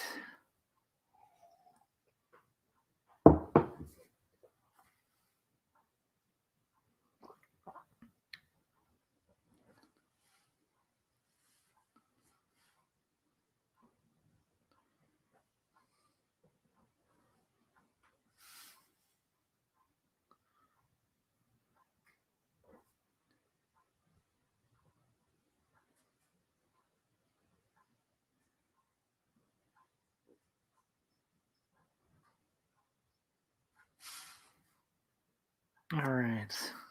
Getting through it.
I mean, with this, most of it's going to be very similar to the pencils, except that the background I really need to work out in a little more detail, and then just clarify some of these kind of sloppier lines where it's just too much sketchiness, you know?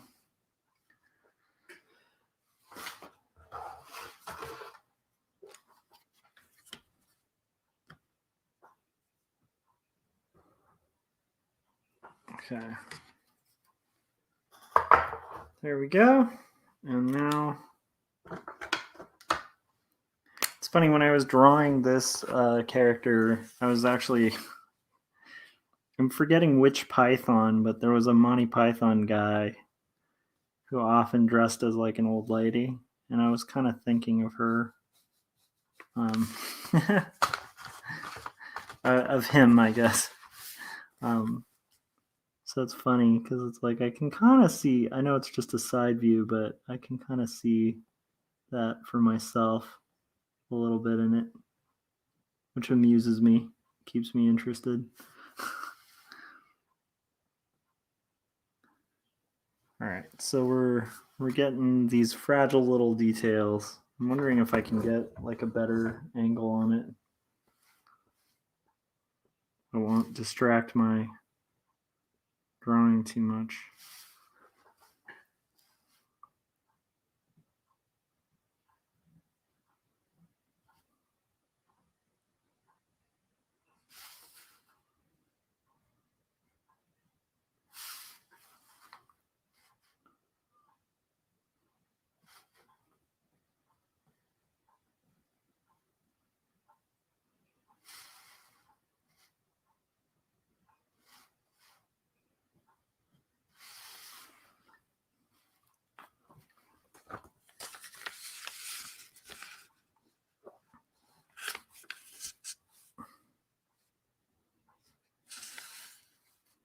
Trying to get that. There we go. Get it cleared for that kind of nice thin line.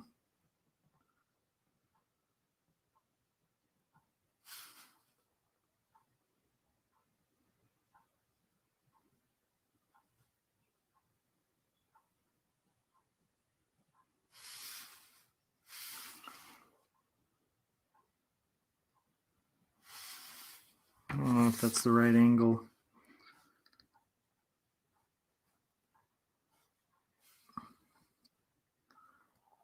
So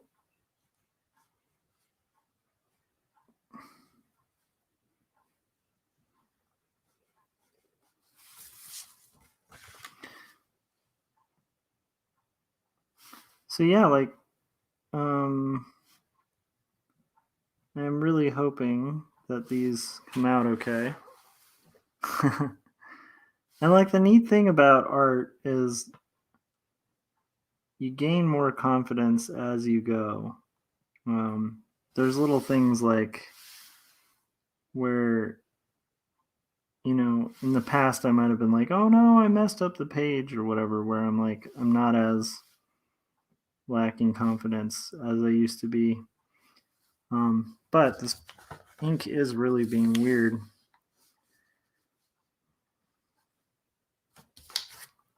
Why is it being so temperamental? Okay, there we go.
So just laying down this line, trying to kind of keep a little bit of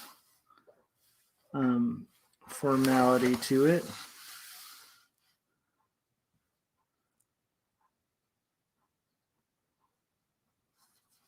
I think this actually needed a little bit more kind of going on there.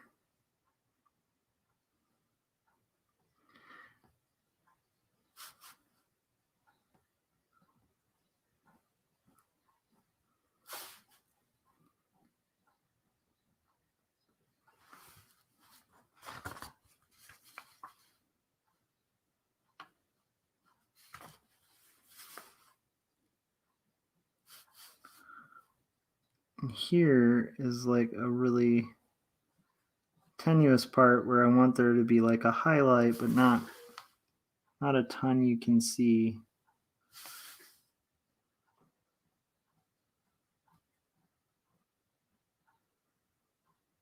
Here we go.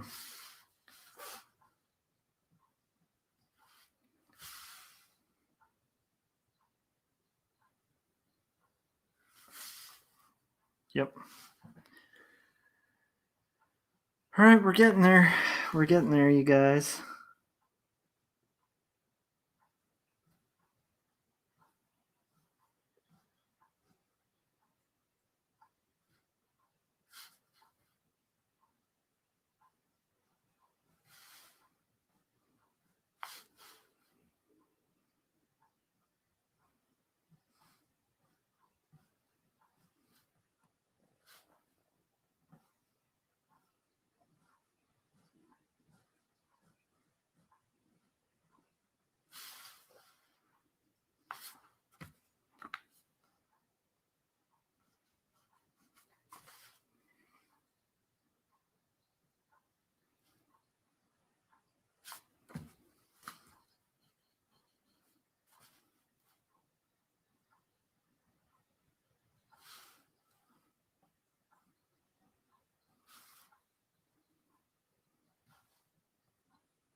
Okay.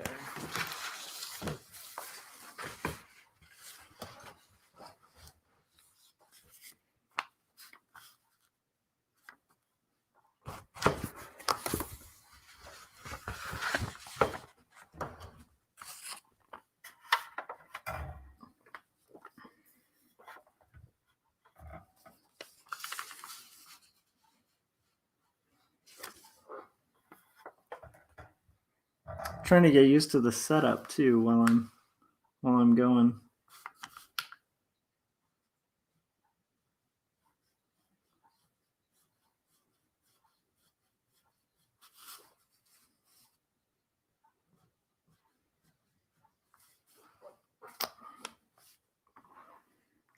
Check my ink, it might be low. Nope.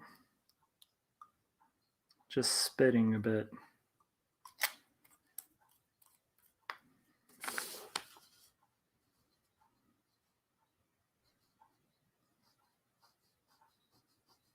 Okay.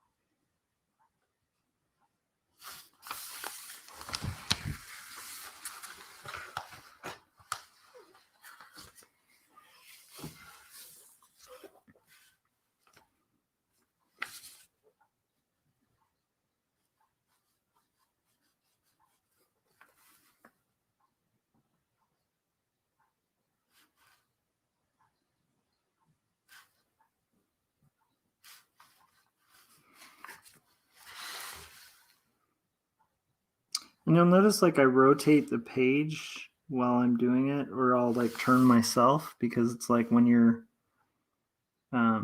dealing with inks, it's just really important to kind of constantly be moving and shifting your page, just to kind of make sure you're getting those lines you need.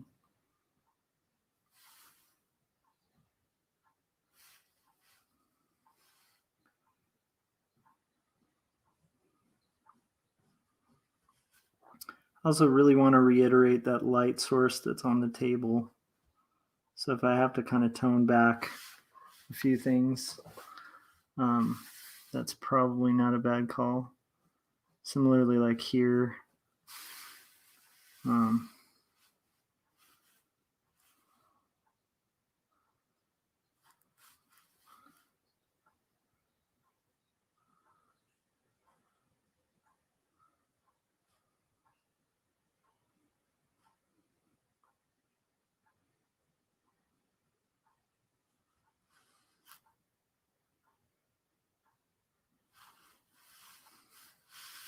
all right, let's see.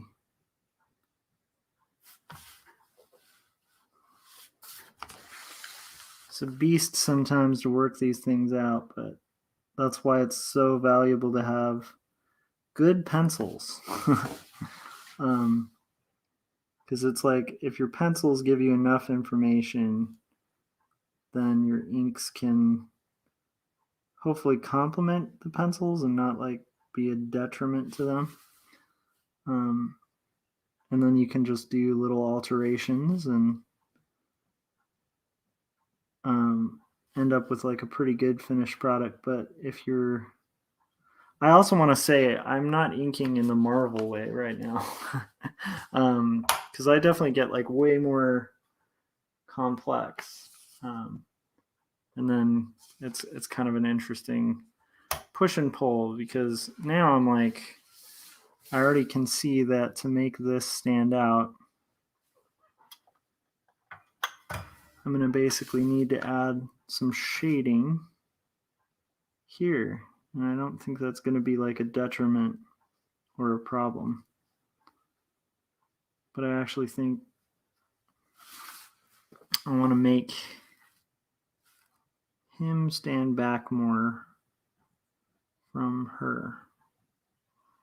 So there's less like confusion about that shape.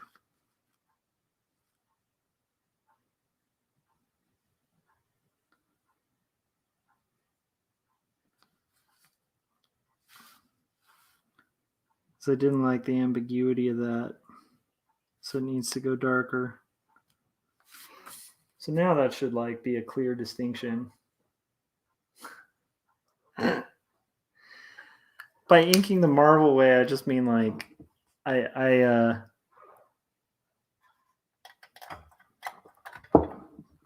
can ink the Marvel way.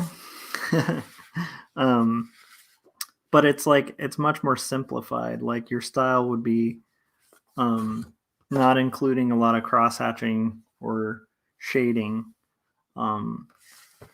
and the way I'm trying to work is like with a lot of little detail that honestly a lot of cartoonists wouldn't do, and so I think that's kind of the difference. And each has its own strength, you know. It's like it's just a style that I've found that I think works for me, but it's not necessarily like a lot of pros would give you a tip not to like be getting in there and cross hatching the hell out of things with a brush and that kind of stuff. But I've found that that's kind of what I like, the look of, like the final look. So, but that being said, the point being, if you're wanting to kind of make comics in a very like traditional fashion, it doesn't have to have a lot of cross hatching. That's my point.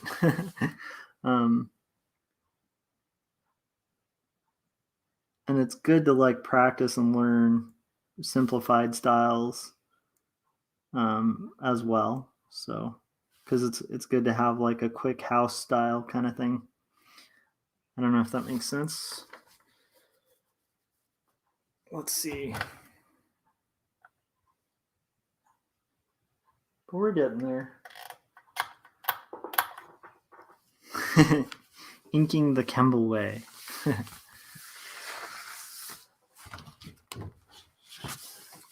All right, so I'm gonna do a little bit here. And I'm starting to loosen up and feel a little better on the inks. So that's good, because I was feeling a little tight, and I feel a little bit better. And I think that tends to happen when you're working on inking. It takes a little bit to get in the flow of things.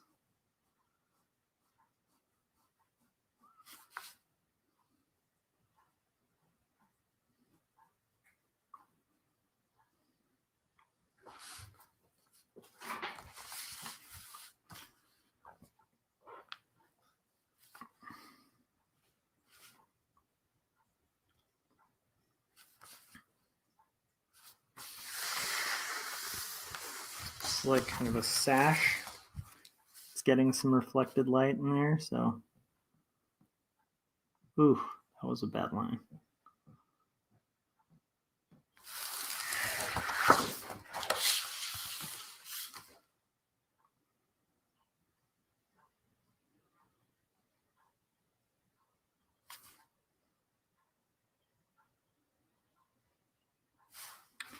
All right, now let's get into it. Tests. Yep.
So it is a Thursday. Let's see where we're at.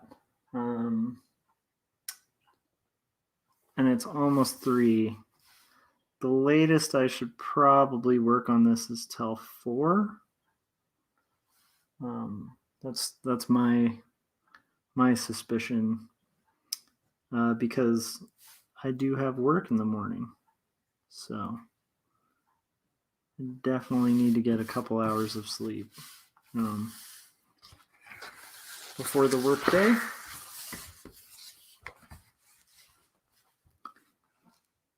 So let's see here. But it is starting to open up, so that's cool.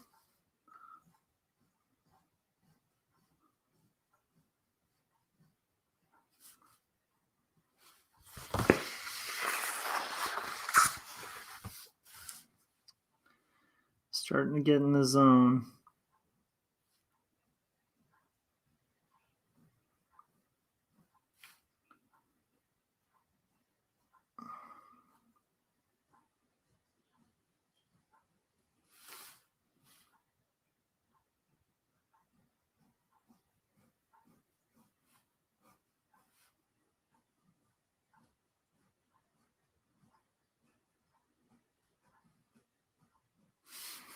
Okay.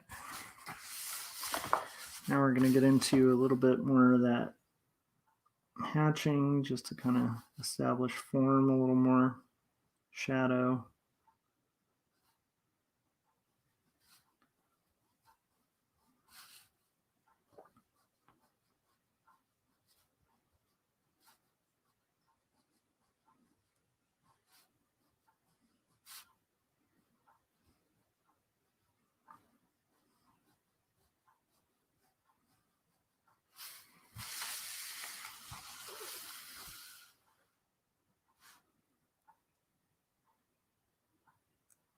Knock back a little bit of the rim lighting here.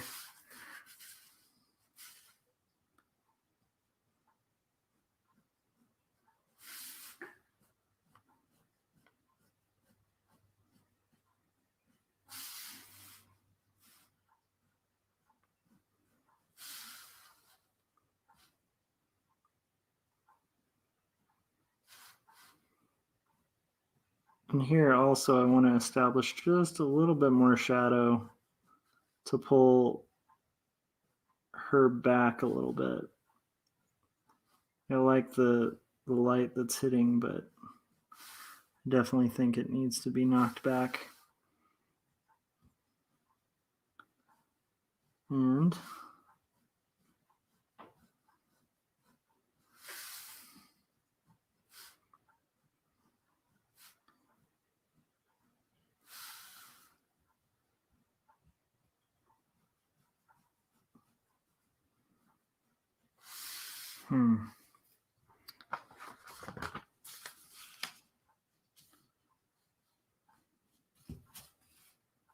this is leaky.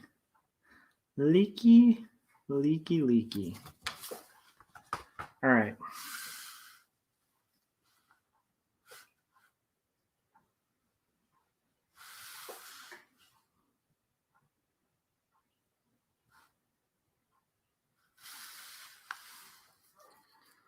Cool.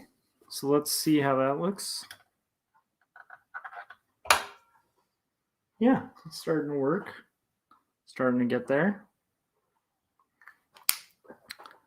And we're going to get a little more into some of the other line and characters. Okay. Whew.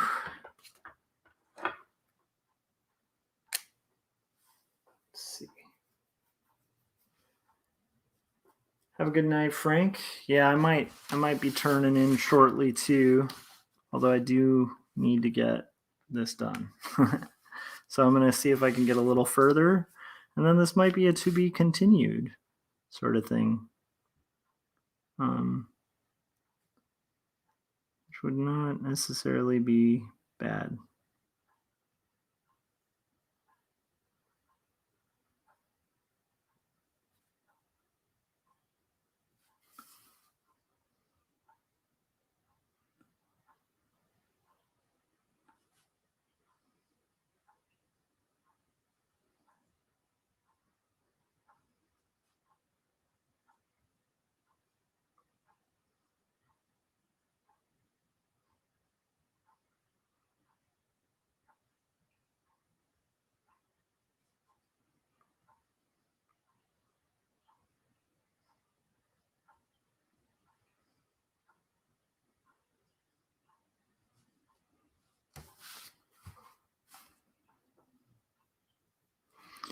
I added a little line that I'm not happy with.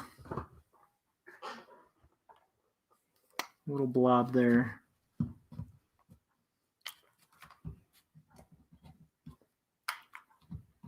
There we go.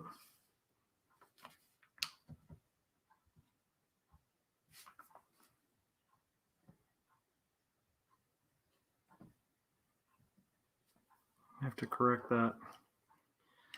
Whew.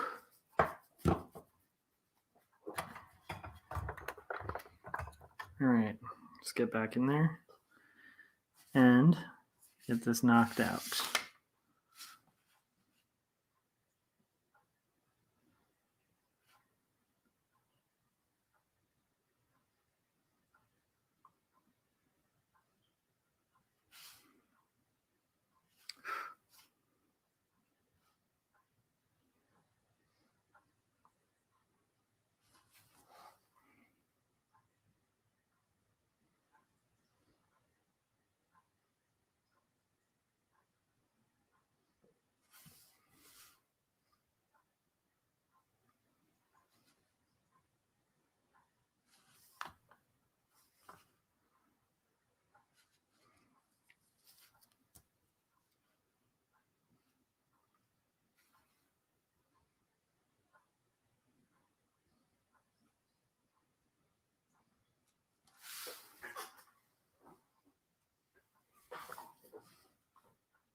Back to my 5. How's it going? You hanging in there with your drawings and stuff? I'm hoping so. Let's see here.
Actually, that should be up here.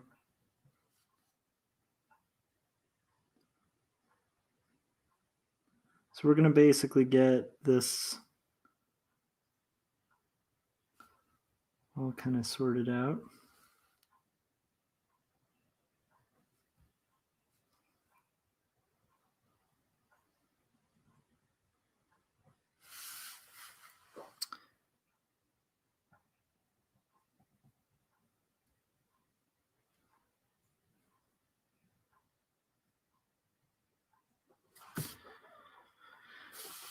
Whew.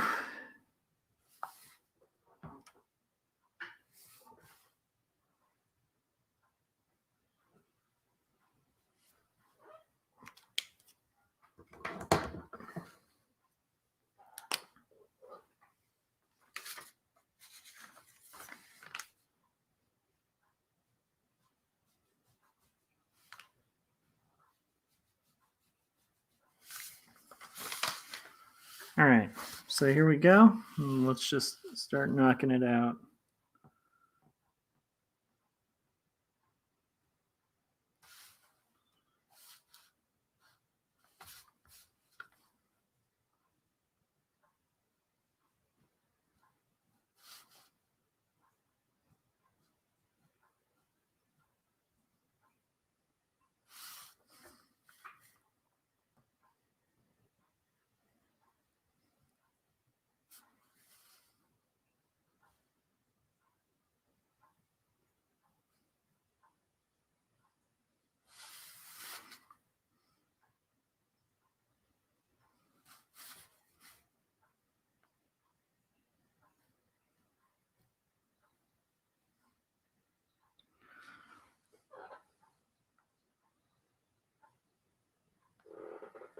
Adam was saying he always feels like he draws anatomy poorly, like I did when I was 13, but I'm starting to get the hang of it. Yeah, anatomy's like a constant struggle. But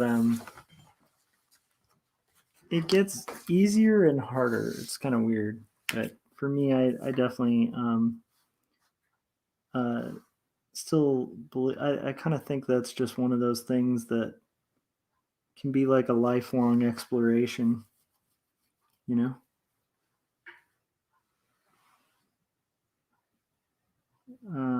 Okay, so this hair is going to have a little more of a blobby nature to it, and there might be some cool, like, shading, but a lot of this is going to be a little more, because it's very, like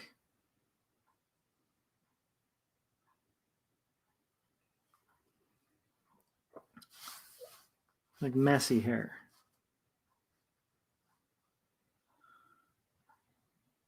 All right. Hoping, ooh, I just realized like most of that's off camera. So that should get it more on camera now.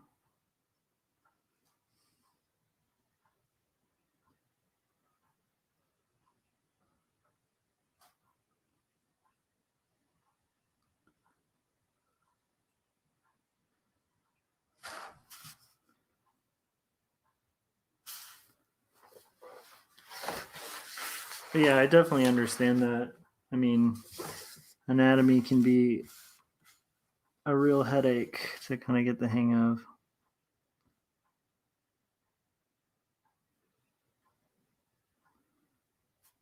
One of the things I'm still struggling with is just finding time, because I find that like I think I've gotten quicker, but then like the art always ends up taking quite a bit more than I sort of envisioned in my head to execute. And so that to me ends up being kind of one of my big struggles, is like trying to kind of figure out navigating that balance.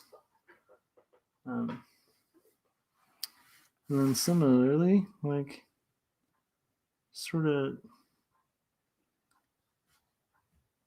in navigating that, it can be very difficult. So I don't know. Just kind of saying I feel you. There's different struggles. For me, it's like the time to get what I want always takes a little longer than I'd like.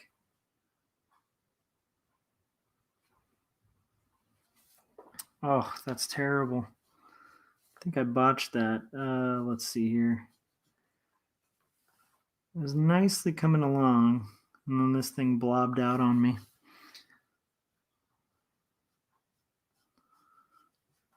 I want to fix that neck.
So just working on inks and trying to kind of fix some blemishes. I do want to do a little test. Yep, it's a little blobby. Can you just let it... There we go.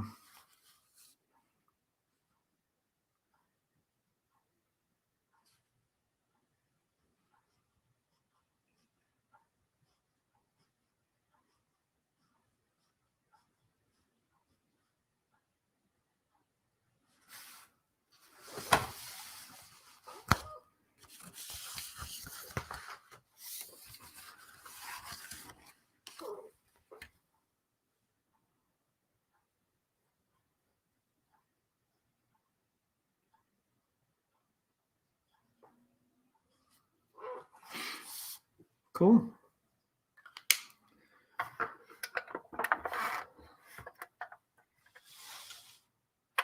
So right now I'm like kind of about that far, and it's starting to come along.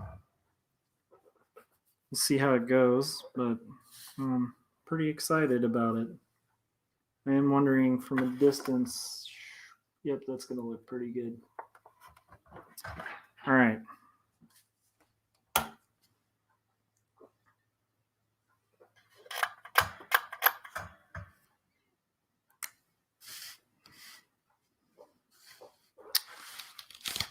So I have like one other main figure and then this guy.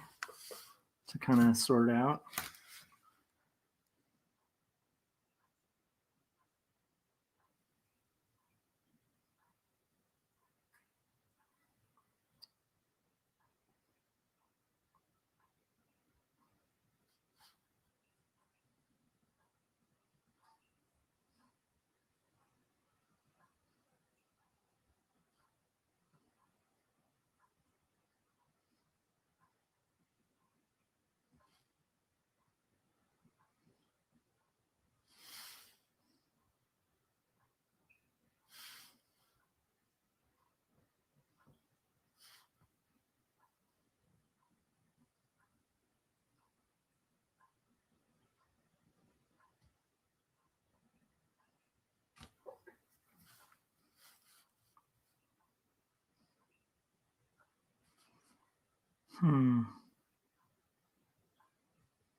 Okay. We are getting closer and closer.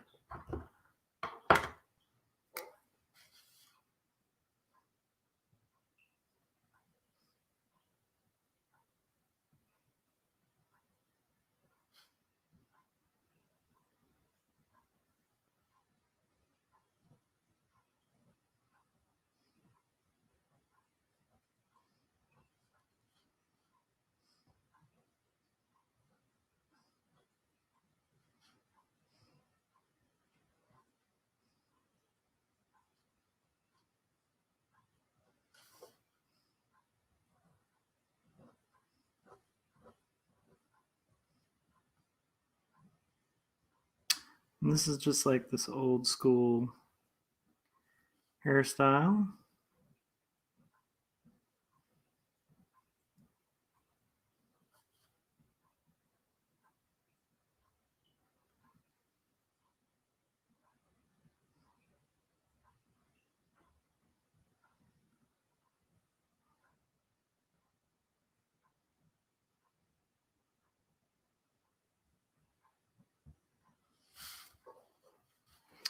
And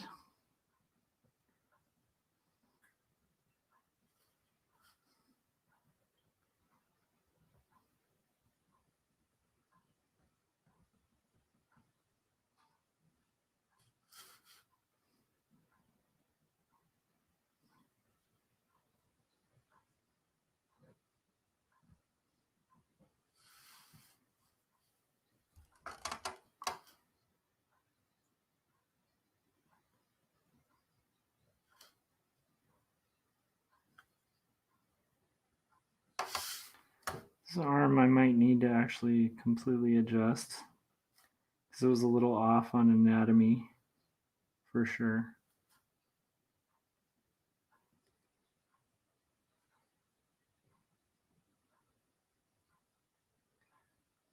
This is like a tiny panel. So, but this is like going to be one of the most time consuming. That was a little bit wonky of an arm, but I'm going to like kind of let it pass. And then see how I feel about it after I take my next little break.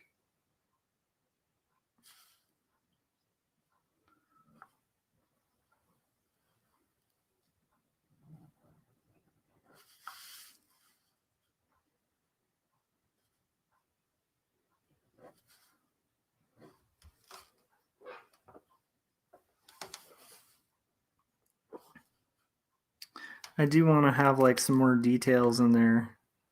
There are going to be these like kind of things.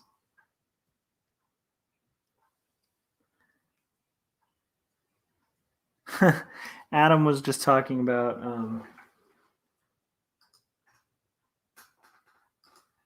being on a 90s nostalgia kick, watching commercials from that era. Yeah, there's some really great, like, corny, terrible commercials from that time. But it's also like weird because it was like everybody had cable and was watching the same cartoons. There's like kind of like a collective experience that I'm not sure if that's common now with like a lot of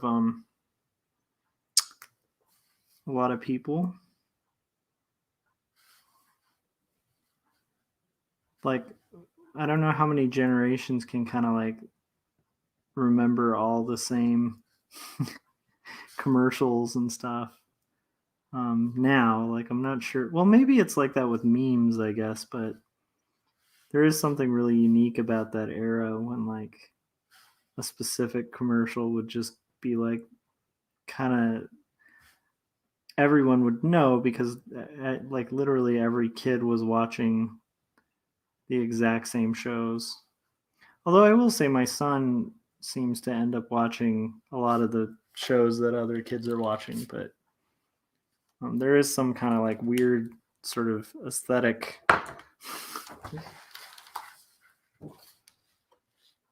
to that era. Okay, let's get so another like sometimes I'll do this where I ink the figures separately. Sometimes I'll do all the contour work first, like just and then add like the deep blacks. And it just kind of depends. It's like varies on a case by case basis. But on this panel, because it's going to be a very dimly lit room, I want to get these people established first, so that we have a rough idea of like what I need to highlight and preserve, how dark to go, how light to go, and so on.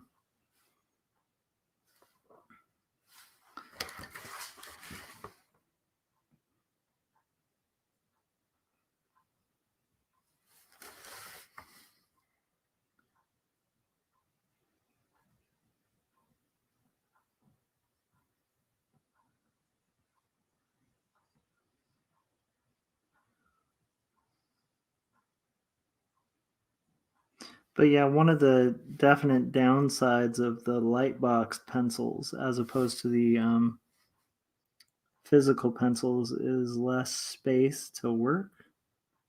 So it's harder to kind of get around the page, um, to navigate. But I still think it's an effective way. And I'm trying to still come up with a way to do, like, if this gets picked up, like, to do these pages a little bit quicker, which in theory should work. But this page is going to be a little bit time consuming, I think. Like I said, I'm bad at measuring kind of how long things take. What 90s commercials, Adam, have you been kind of jamming on? A lot come to mind for me. Kind of curious.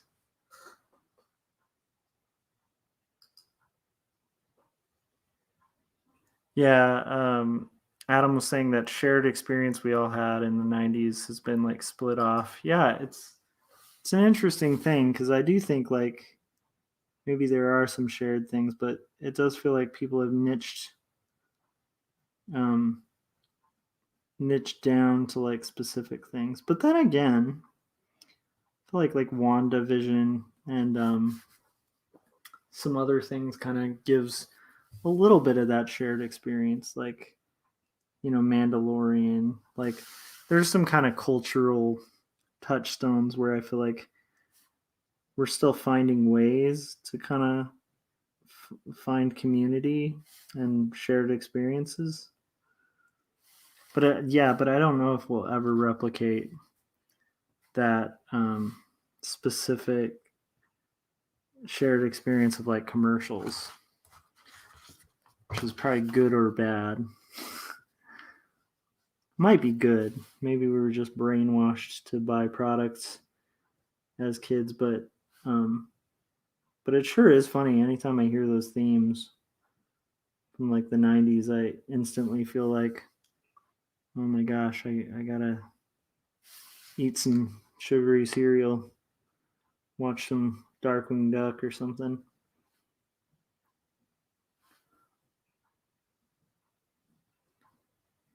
Let's see here.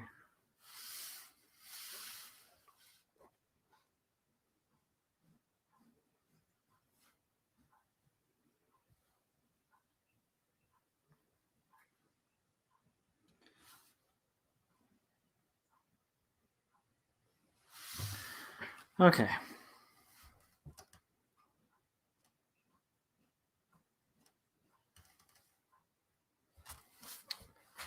Trying to find a way here.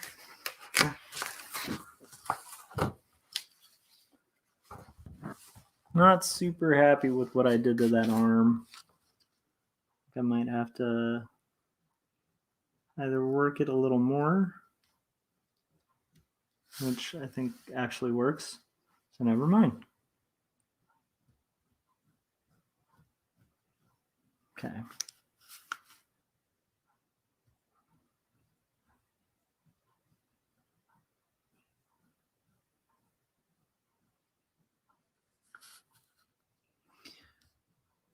Here we go, and we're working through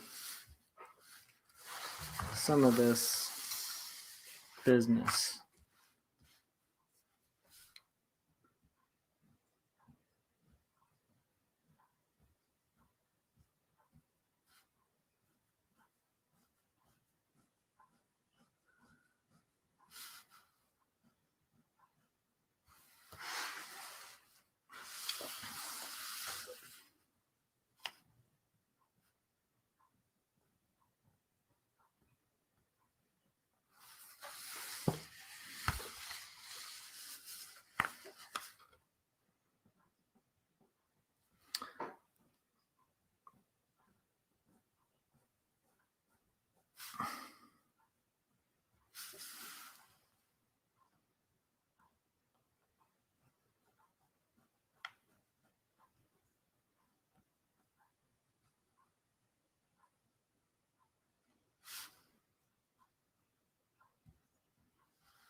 All right. So let me pull back. Let's see where we're at. That's what we have so far. And I think it's working. I gotta wash my hands. Cocoa Krispies. Yeah, Cocoa Krispies had rad. Oh my gosh. Okay, I gotta go wash these hands, and then I'll be right back. I'm gonna refill my coffee, then probably go about another 40 minutes or so. So we'll see where that gets us.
Okay, oh, thanks, Adam. Adam said it looks great.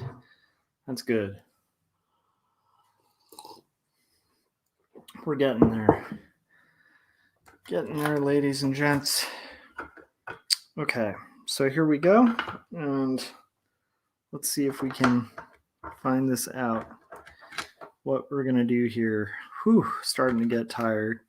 So I think actually maybe 3:30 is where I'll call it for the night. Thought I would be able to knock out this whole panel a lot quicker. Um, but unfortunately,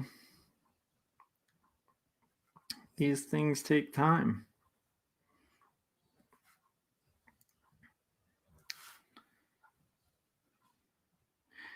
It's a little tougher, I think, for me on this one because it's a crowd scene as well. So, um, but this guy's mostly backlit, so he should go hopefully a little bit faster.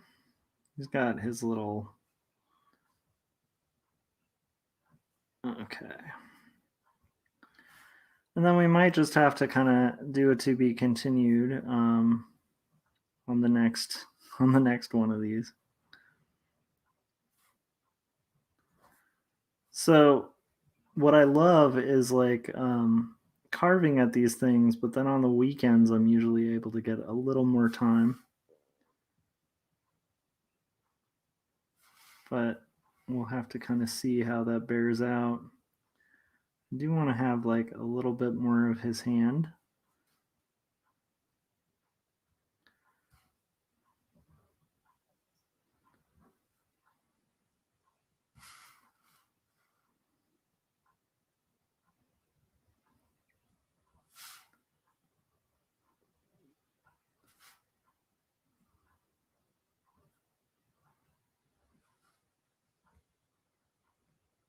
But it's been fun to do these as streams because I do feel often when I was working on the first um, book, I just feel like slightly isolated in a weird way because it's just like it, this process is so long to do comics and stuff um, that just sort of like being able to like hang out with people while doing this is really nice. So I appreciate all of you guys who like tune into the streams and hang out with me and keep me company while I'm working. It's like nice to kind of feel like there's a community. Um, and it's also nice to feel like I'm like staying up late drawing with people. For me, that's been really pretty cool because when I started these streams, I didn't like actually know if anyone would particularly show up.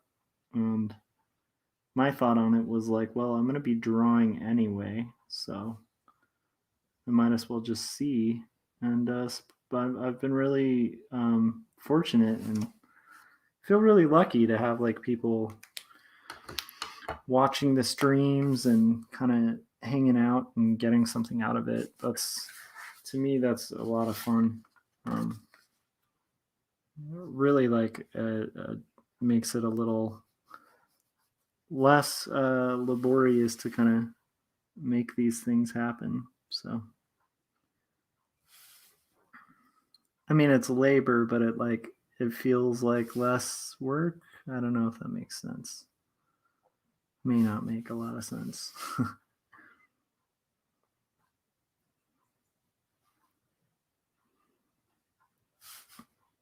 All right, so this dude's got a lot of like backlighting, rim lighting, which I'm fine with. Rim lighting is fairly quick. So let's see how that goes.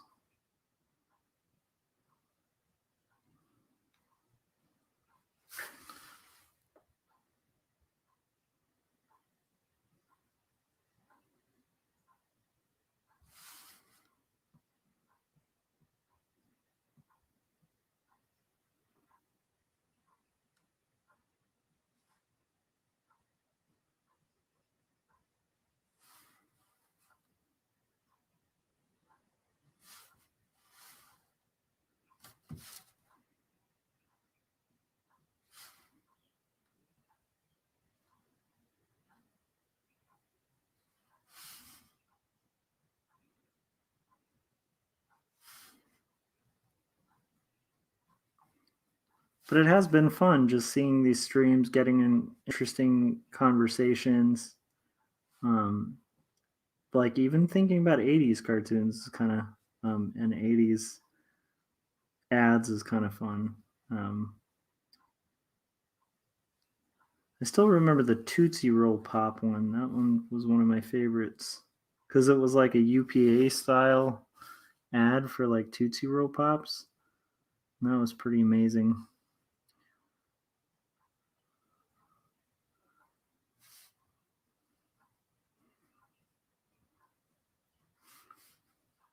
Okay.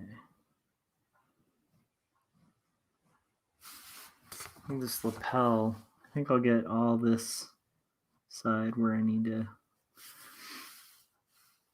Okay.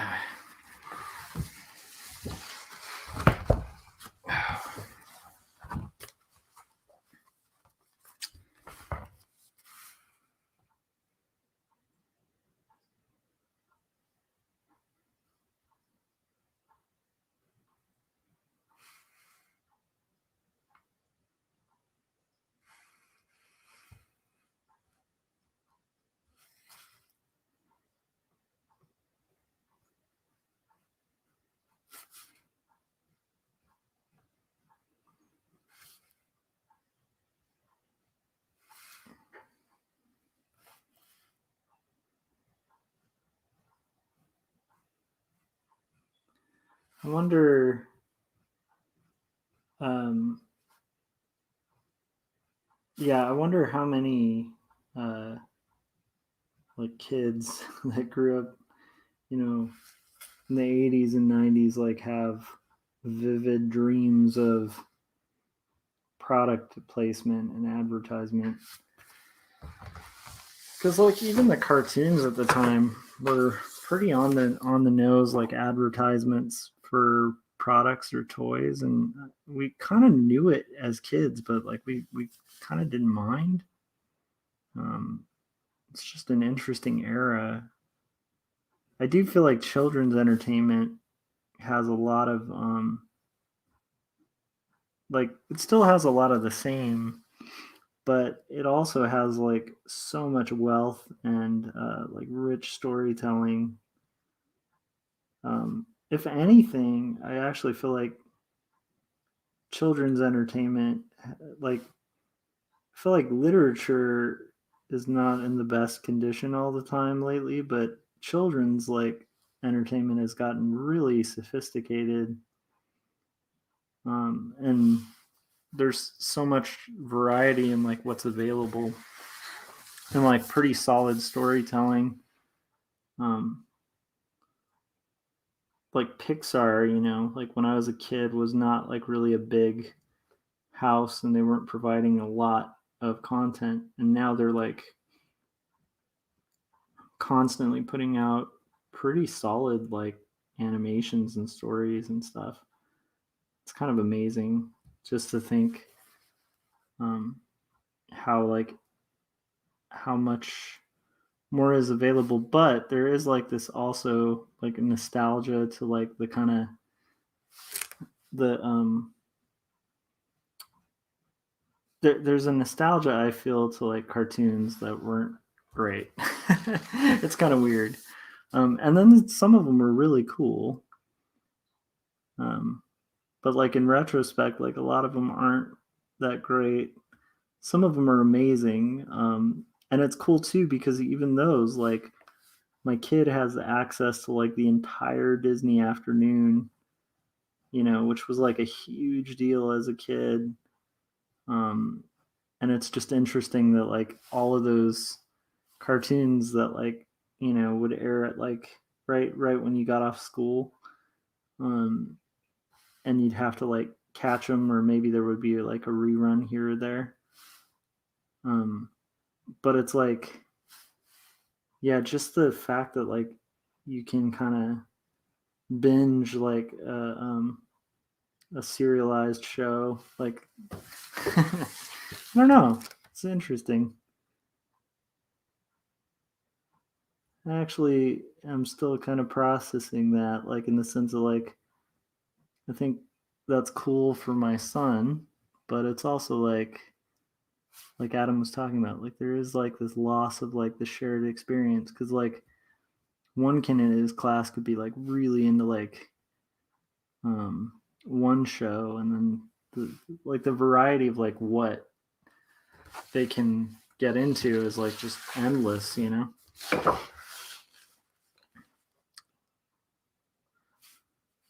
Okay.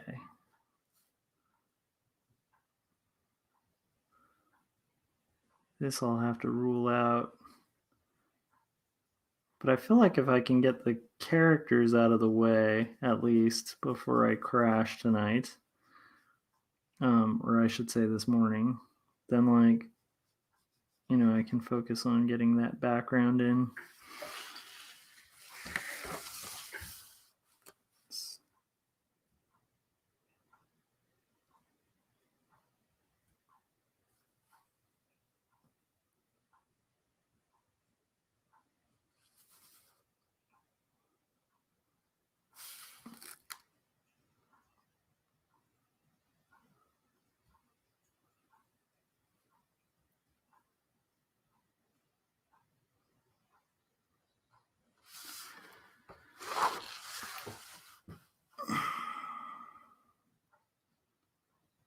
And fun times.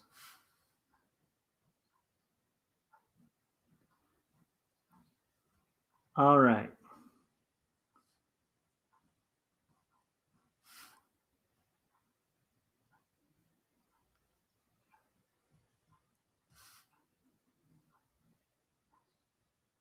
Well, we made some progress. We got the characters blocked in.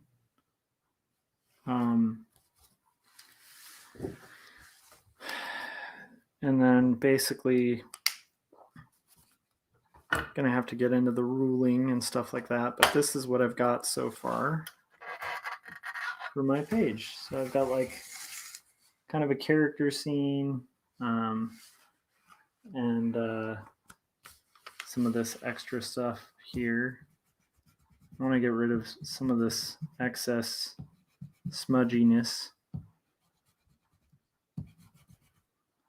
and that's going to be important, although some of that will come out at the end. But all right, here we go. So that's kind of where we're at. Oh, there's another little smudgy smudge.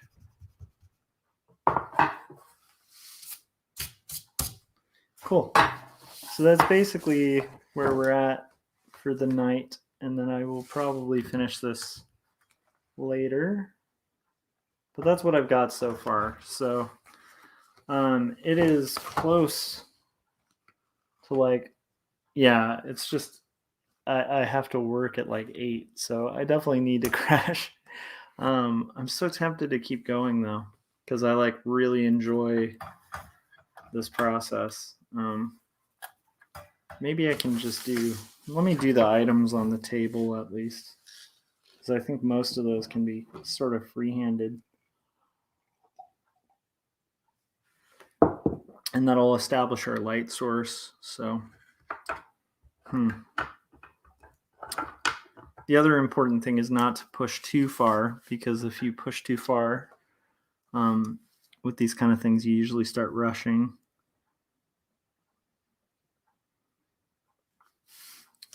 So I would use a circle template for this table quite often. But in this case, I'm going to freehand it because of the fact that it's getting cut off.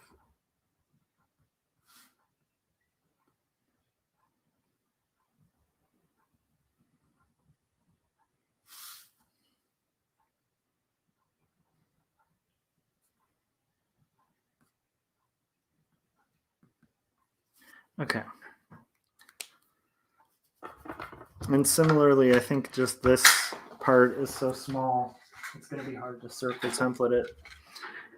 But like a lot of this stuff, I'm going to have to rule out.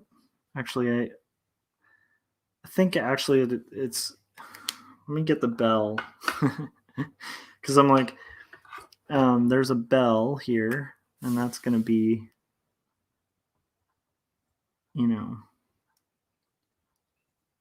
a fairly quick execution.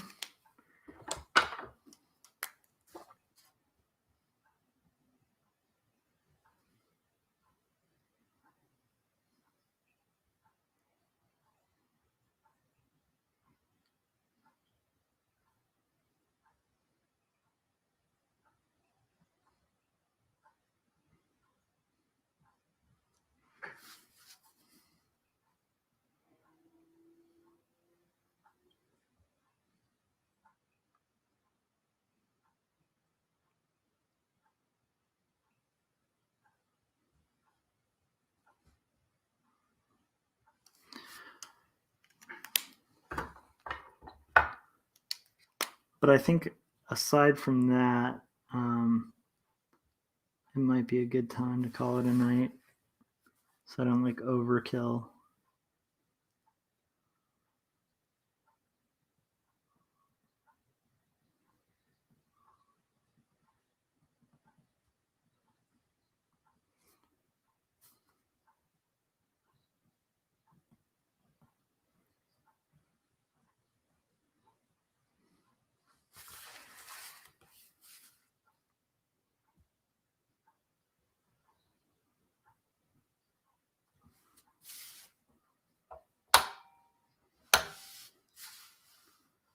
So think.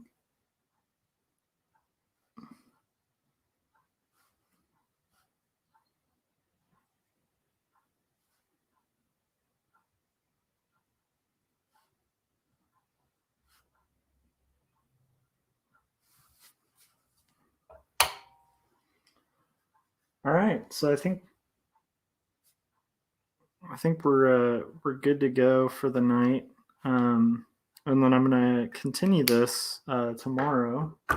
So that's kind of where we're at. Pretty happy with how it's coming out so far, and then we'll see where we can get tomorrow. Thanks for hanging out on the stream. Thanks hanging out, Adam. Thank you, Frank. Thank you, Ronnie, who came in earlier. And if I'm forgetting anyone else, just my apologies. It's like 3 a.m. So I got inky hands. So let me very carefully